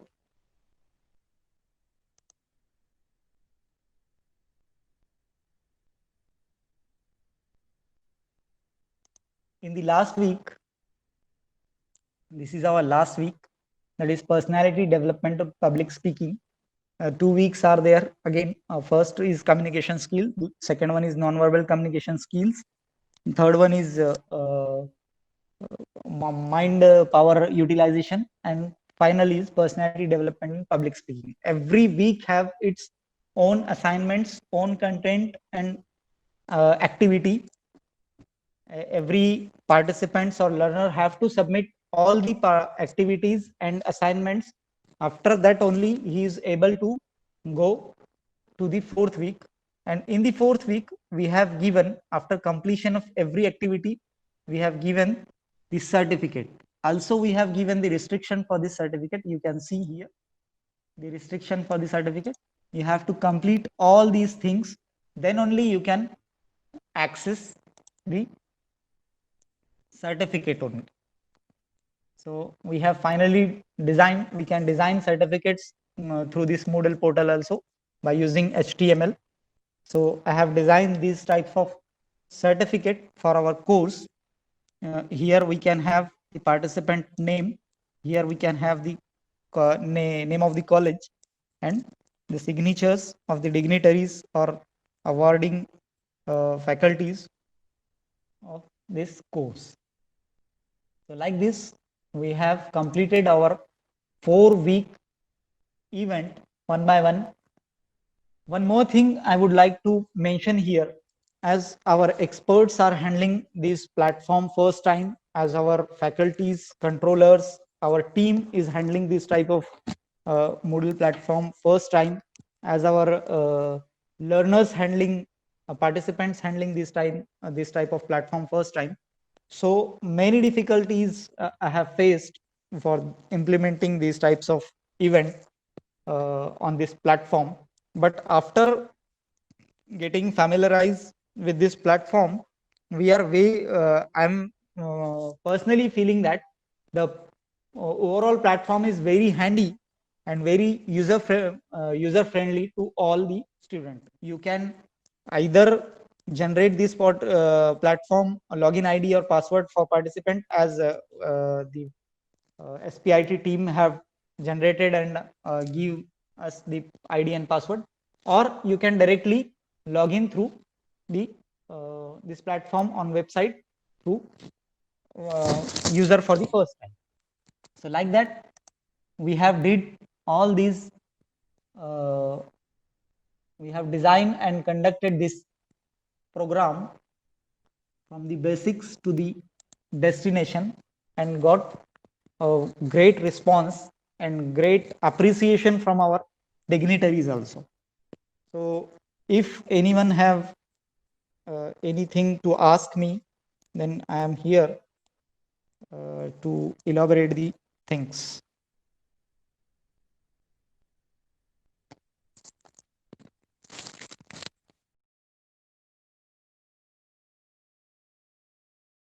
We Yes, know yes. you are one of the experts for many of the institutions, and it is our privilege to have you to discuss your case study.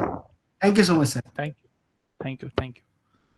So, first of all, very good evening to one and all, and to all the participant, and especially to Kasambe sir and Rathod sir for giving me this opportunity to present some of the best practices that we are following at our institute. So, let me just share my presentation with all of you. One second. It is entire screen. Allow. Just sir, just let me know whether you are able to see my screen or not. Yes, sir.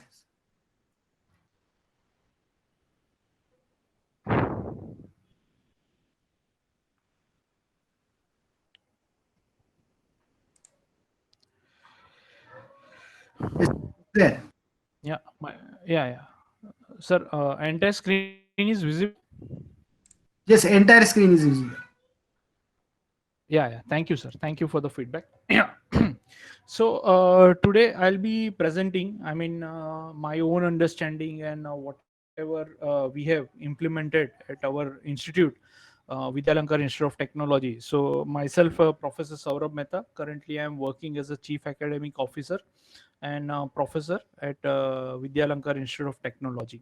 So before I go for my presentation and sharing some of my practices, I would like to just introduce about our institute. So we are located at Vadala, and I may say at the center of Mumbai, near to Dadar, and we have like a 5 undergraduate program: information and information technology, computer engineering, EXTC, ETRX, biomedical, and then we have like a 3 PG program in technical domain, and that is from information technology, computer, and EXTC. And we also have a full-time PG, MMS program, and PhD program in computer engineering. And it's a very beautiful 11-acre campus. I would like to invite all of you, if time permits, do visit us. Nowadays, I know that because of the COVID, people are not traveling, but whenever you are coming to nearby, so please do visit us. So in 2019, in the first cycle of NAC, we got accreditation A plus, and the consecutively for 2 cycles we have been accredited by NBA. Many of our like a department, mostly all our like a 3 department, and now our computer and IT department is actually going for the accreditation. So that's about my institute. So few observation. So when we come to know about like a lockdown, and right from the 15th or 16th of March, we have been into that particular like a crisis. So always there is a saying that why to let it go, the crisis go, crisis opportunity for a waste. So we should try to utilize this thing. And it really helped us to move our digital transformation. So what I see is that thing majority of the college they talk lots of about like a digitalization and all this thing, but what I observe is that it is mainly converting from analog to like a digital. It is not a complete like a digital transformation.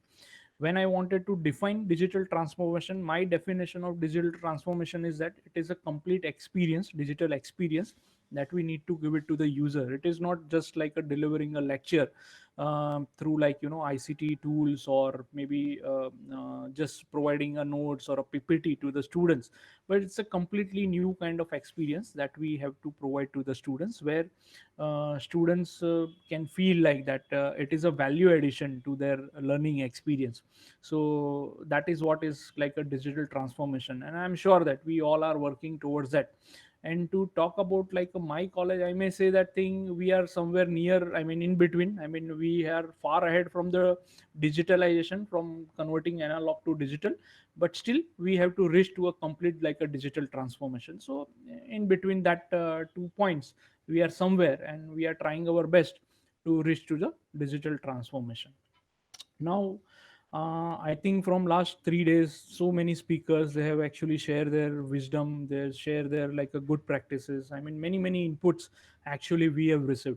And one particular input, I think Professor BN Chaudhary sir has mentioned, and after that even our keynote speaker has mentioned, that OBE education is not like a rituals or something, and it is a very appropriate word. I mean it's a, I may say it's a entire crux of this STTP, that whatever the good thing that we are doing, the outcome of that could be any kind of like a NBA accreditation or a NAC accreditation. But just to get an NBA and a NAC accreditation, we have to do all these practices. I think it is not a right way to go about it. And I believe in that philosophy, and based on that only we are doing our best. So when I'm considering right now OB has definitely so many different kind of like a functionality, different kind of like a things. So out of that, we have focused on mainly like a three particular point. So number one is about like learner centric approach. So we wanted to give experience to all our students about the flexibility. So generally if you go to any like a European institute, or maybe you go to like a US, Canada, any like out of India, most probably you will find is a fully flexible credit system and fully flexible, I may say the choice based curriculum they generally offer. So we try to within a framework of like a Mumbai University. Let me also clarify that thing, that we are affiliated to Mumbai University, and we are not yet autonomous college. We are on a path of that. So this flexibility is very important to our students as well as to our like staff, to create this kind of like awareness. So we have focused on that part.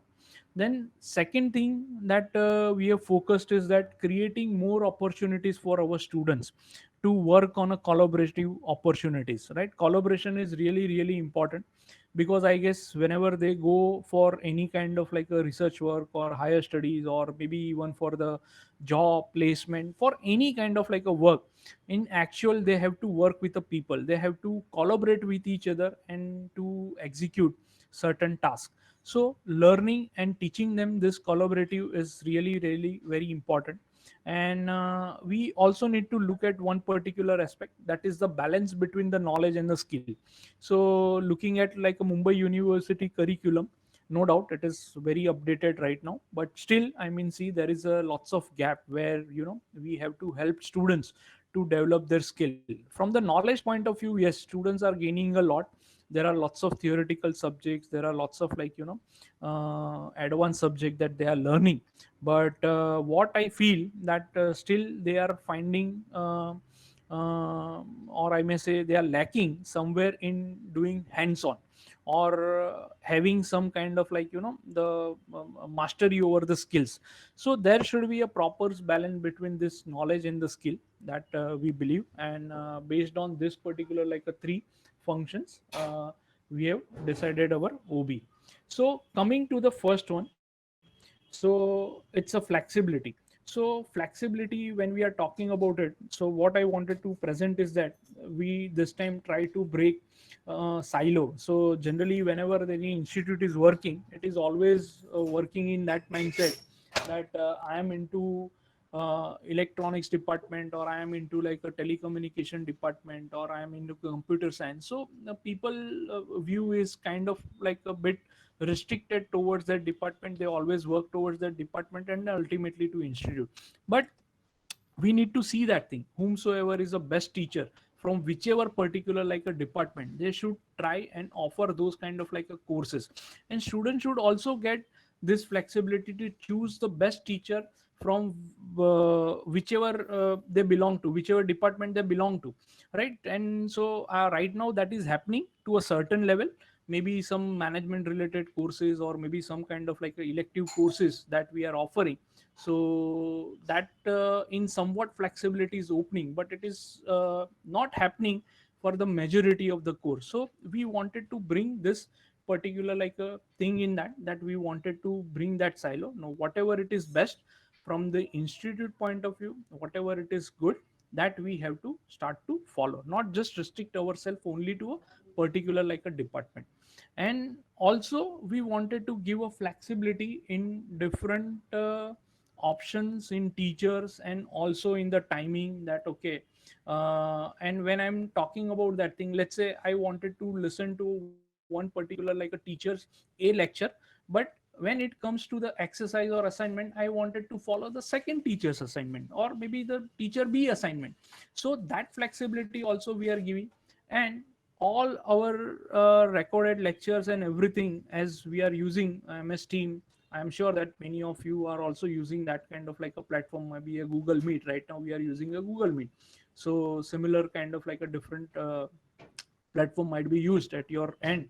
So using those particular like a platform, so there are all those recorded lectures, everything is available. And we are giving them flexibility to the students, that I may say that now practically when we are taking all those stuff online, so there is no meaning of like attendance also, right? Attendance is important. So but learning is available to students 24 by 7, all 365 days, right? So that kind of opportunity also we need to provide them. And also to create some kind of like a positive competition among the particular like a teacher. So what we have done in the last semester is that I will just show you one particular like example of a timetable. This is a timetable of EXTC department. Here you can see that thing. For every subject we are giving minimum 3 different teachers. So all these 3 teachers, they are going to simultaneously take this particular like a subject, same subject.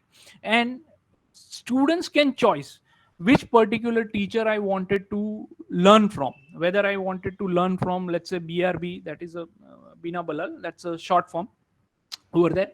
I wanted to learn from this TPA teacher, I wanted to learn from this AP teacher, and all this particular like a program that we are learning. So even it's the same thing for a lab also. Lab, multiple like kind of like teachers are taking this course. So this we are giving them a complete freedom. Now it may happen that I am enrolled with like this particular like a class, and I wanted to do my assignment with a different teacher. So, and let's say whatever the different teacher is like a teaching, that content also I would like to have. So that entire flexibility will be available to me, and I can do this thing.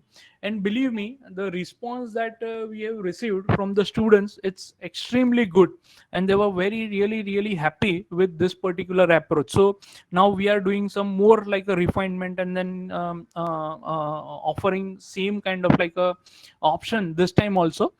So generally for any subject we give like a minimum 3 to 4 different like a teacher.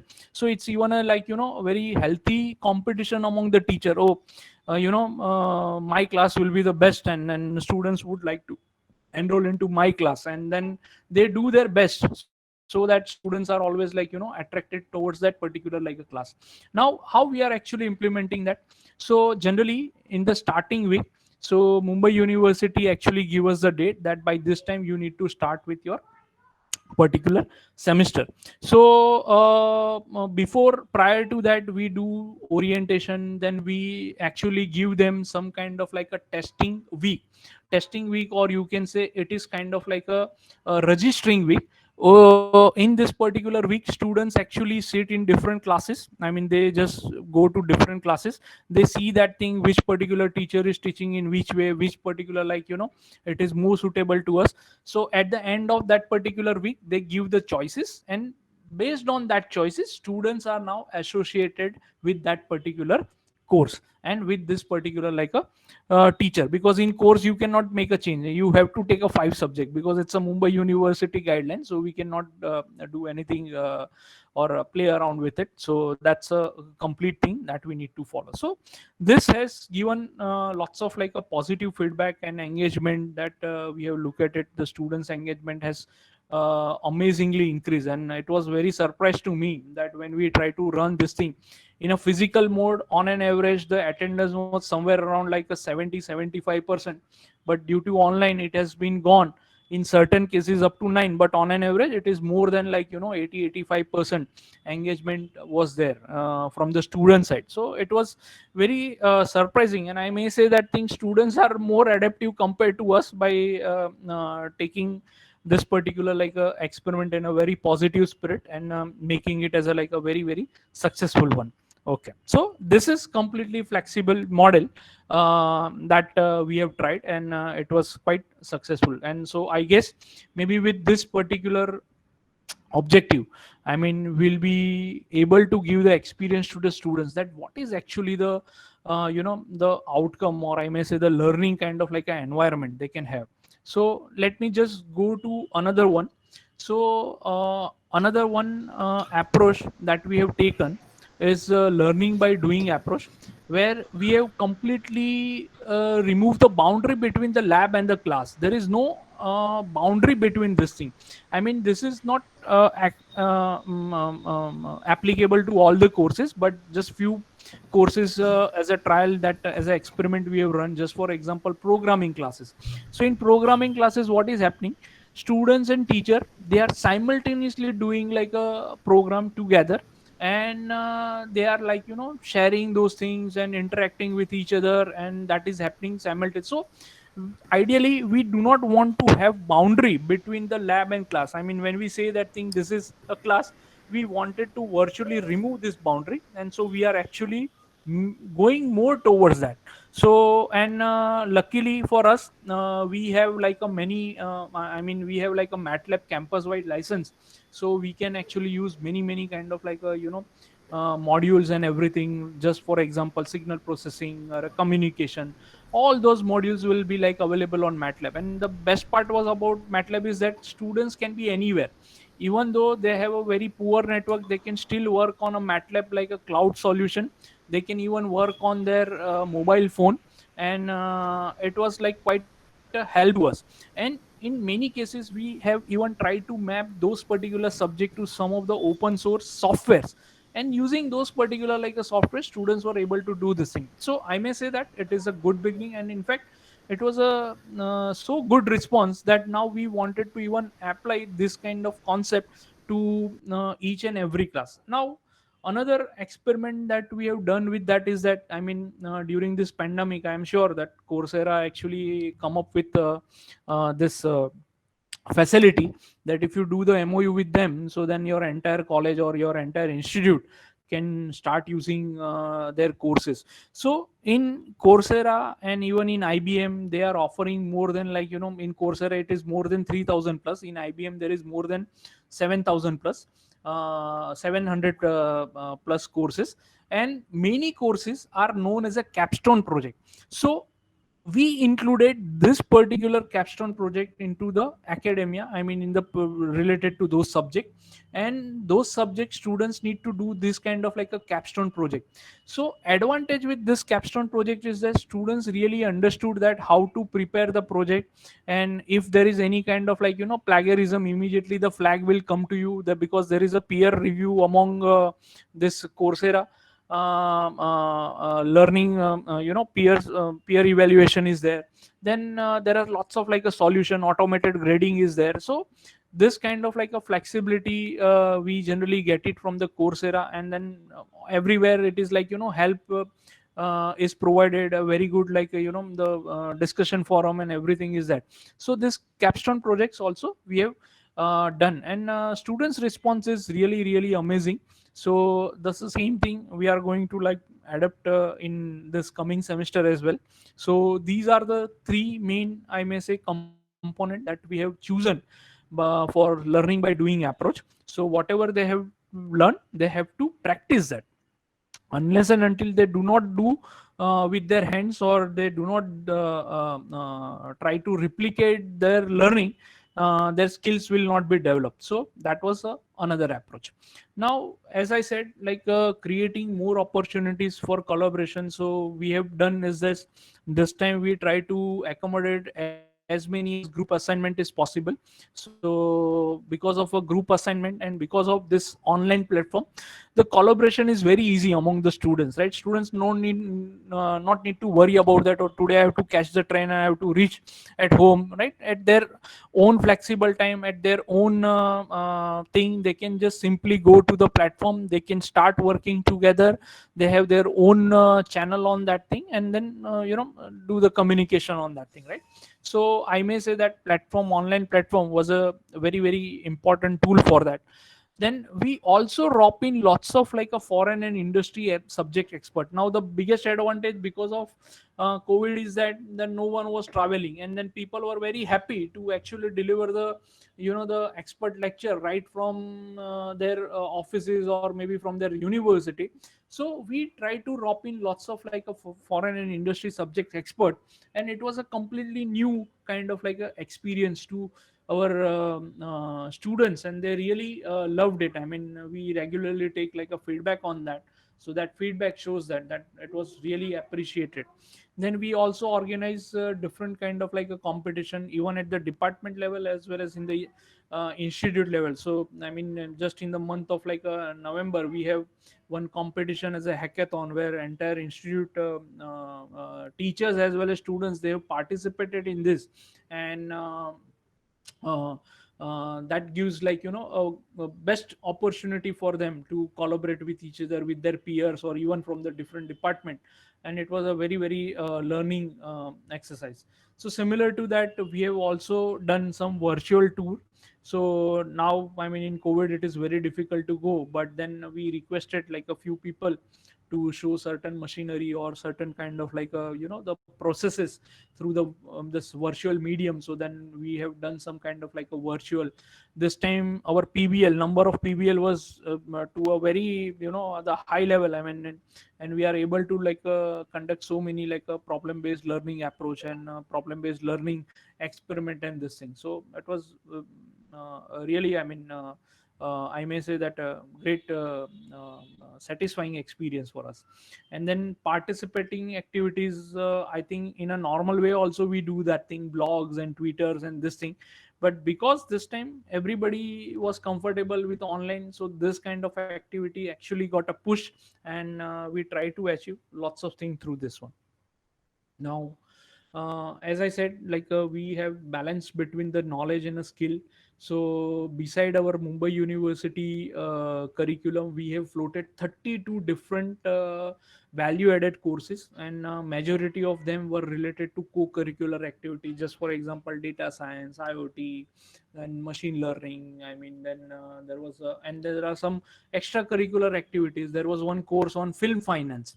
So then there was one particular like a course on like a sports industry. So there are different courses that we have actually offered to students. And when we say this, even though these are like internal courses, but we have roped in many expert into that.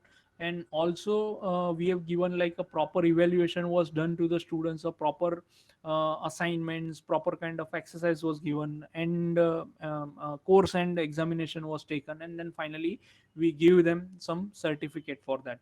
So that also created a big impact on I may say the total OB system.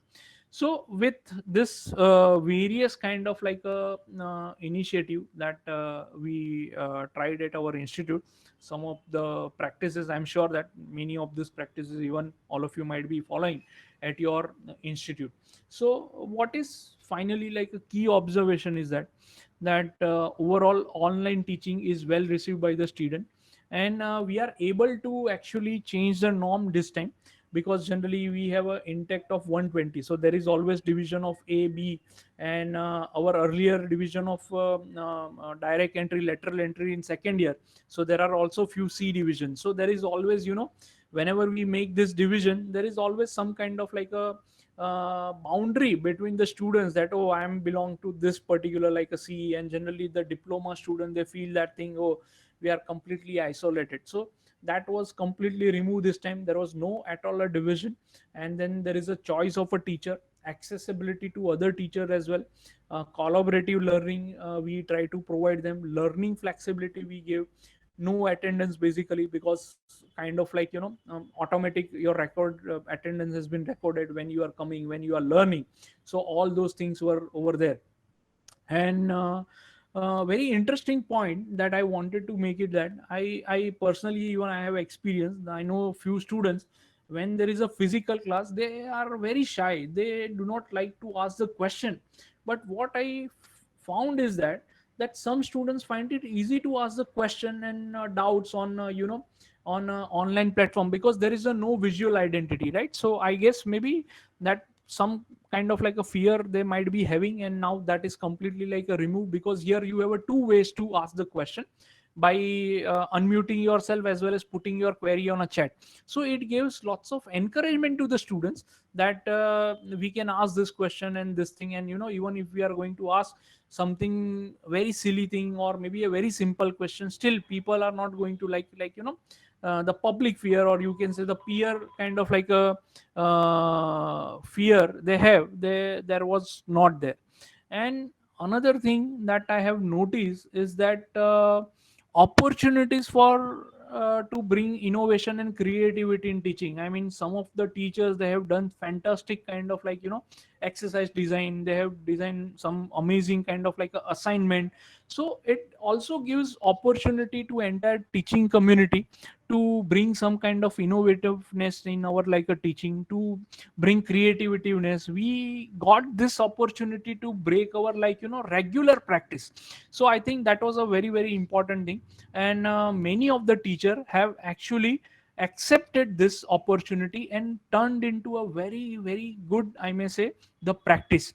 So I am sure that from this point onwards, it is going to be a more interesting, or even a more I may say, to a advanced level. And then if I have to summarize entire thing or my experience of like this past 6 months, so I may say that overall our reach was up to like 80 to 85% of the students.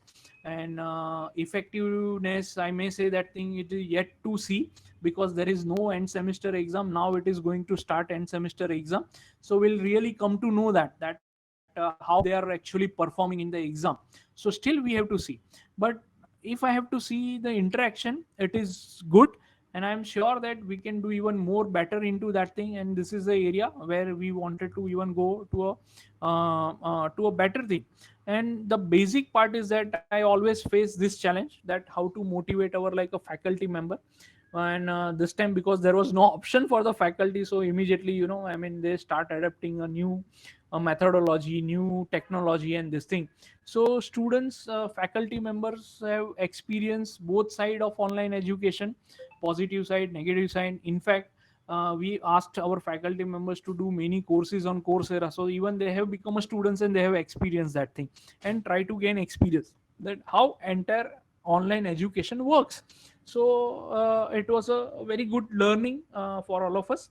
And what I feel is that we need to unlearn some of our old teaching skills, and we need to come up with this thing, because unlearning is a very difficult one. Once we try to achieve this thing, how to unlearn that, then rest of the things fall in line, right? And training and more efforts are required for a true digital transformation. I already mentioned that point, that we are somewhere in between, that okay, from analog to digital conversion, we are already far ahead.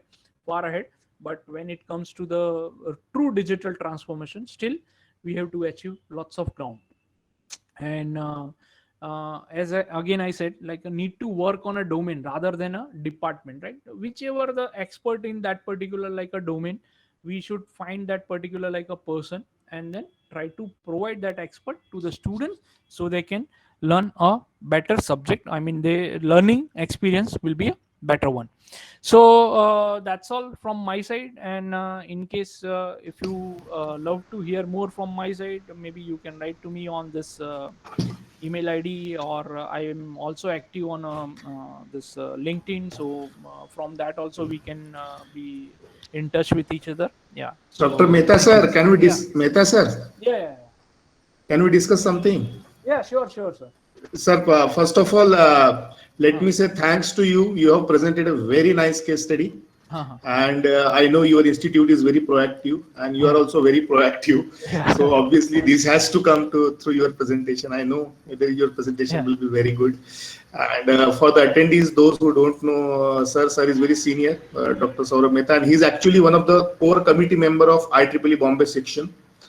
And sir, I was curious enough to know Yeah. one of the point Yeah. that Yeah. you have shown. That is Huh. about the timetable that you have shown, no? Huh. Huh. So I want to know something. You are sharing Sure. Sure. three teachers are preparing one course, Yeah. Yeah. and You mean to is this that time?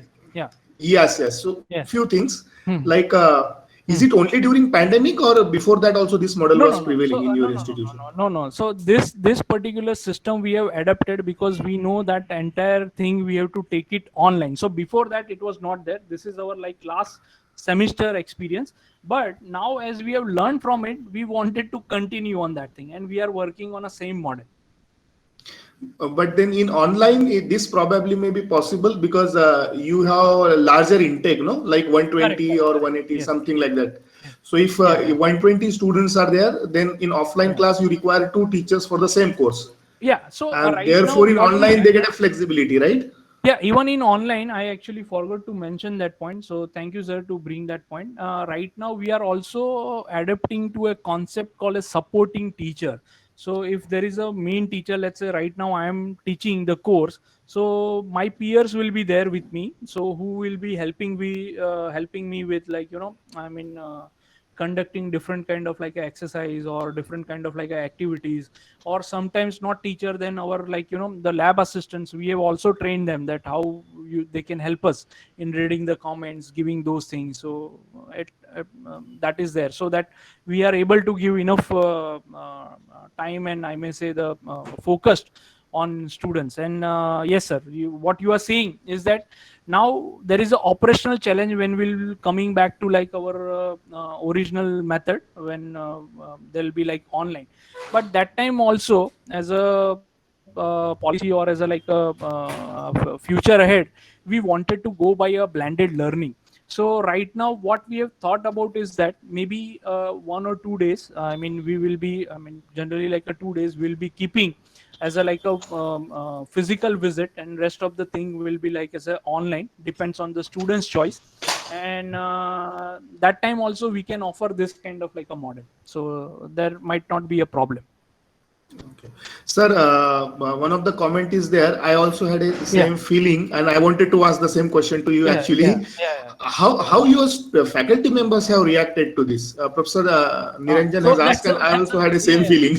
yeah. So that's a very, very, very good question. So let me tell you that there was some kind of like a resistance, and in fact, it also happened that some of the teacher couldn't get any students in there. I mean, there were no That's what. students. So what happened? Actually, generally we take students for a granted. So it was an eye opening for other teachers also. No doubt, those teachers were actually started to like a work towards that.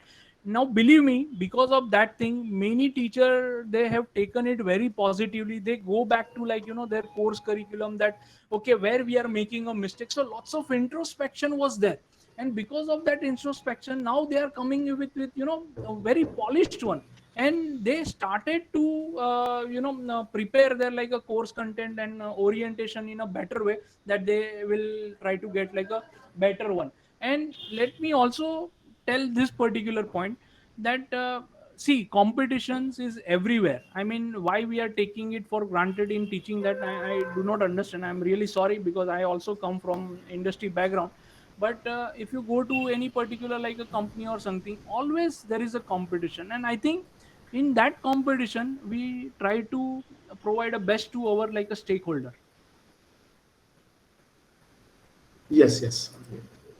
Anybody has any question? Sir has presented a very nice case study. In fact, I like the last statement, sir. I would like to comment on that. You have Yeah, mentioned that need to work on the domain than department. correct, perfect. That is very appropriate statement actually, because all these silos of department are going to Yeah, go in coming years, and correct. with the new education policy, definitely there won't be probably any more departments existing, and therefore we need to work on domain. It's a really futuristic statement and very nice statement. Thank you, sir, for that. Yeah, yeah, and also, I Anybody? mean, sorry to say that. I mean, generally we are so engrossed into now NBA and this thing that we sometimes not thinking beyond our like a department. So I feel that that kind of like a silo need to be break, and we have to come out of that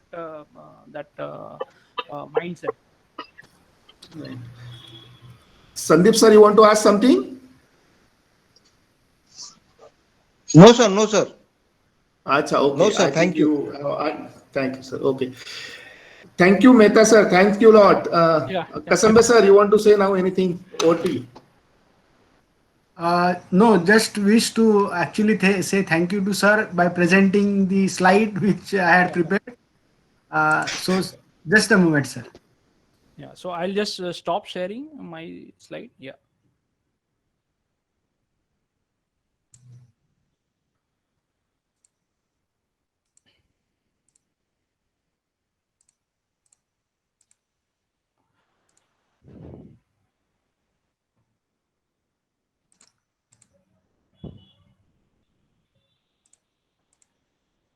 So I guess I hope this slide is properly presented. Yes, sir, I can see that. Yeah, thank you. So thank you to both of you, Dr. Ikrar Khan sir and you, Dr. Saurabh Mehta sir, Yeah, for presenting two nice case studies. yeah, And who can be the best person no, to judge both the case studies? I'm very thankful to Dr. S.S. Rathod for commenting on both the case studies. I mean, giving his valuable inputs also, and be present for the entire presentations. I'm also thankful to all the participants who have actively participated for presentations. Thank you so much, one and all. yeah. And once again, thank you, SPIT. I mean, for providing the platform. And I think what we are learning from all our like speakers is really amazing. I mean, lots of like new learning and new things are coming up. Yeah. Thank you so much for your valuable comments, sir, Thank on you, sir. Thanks. STTP which is going on. It is encouraged. It is like encouragement for us to work more.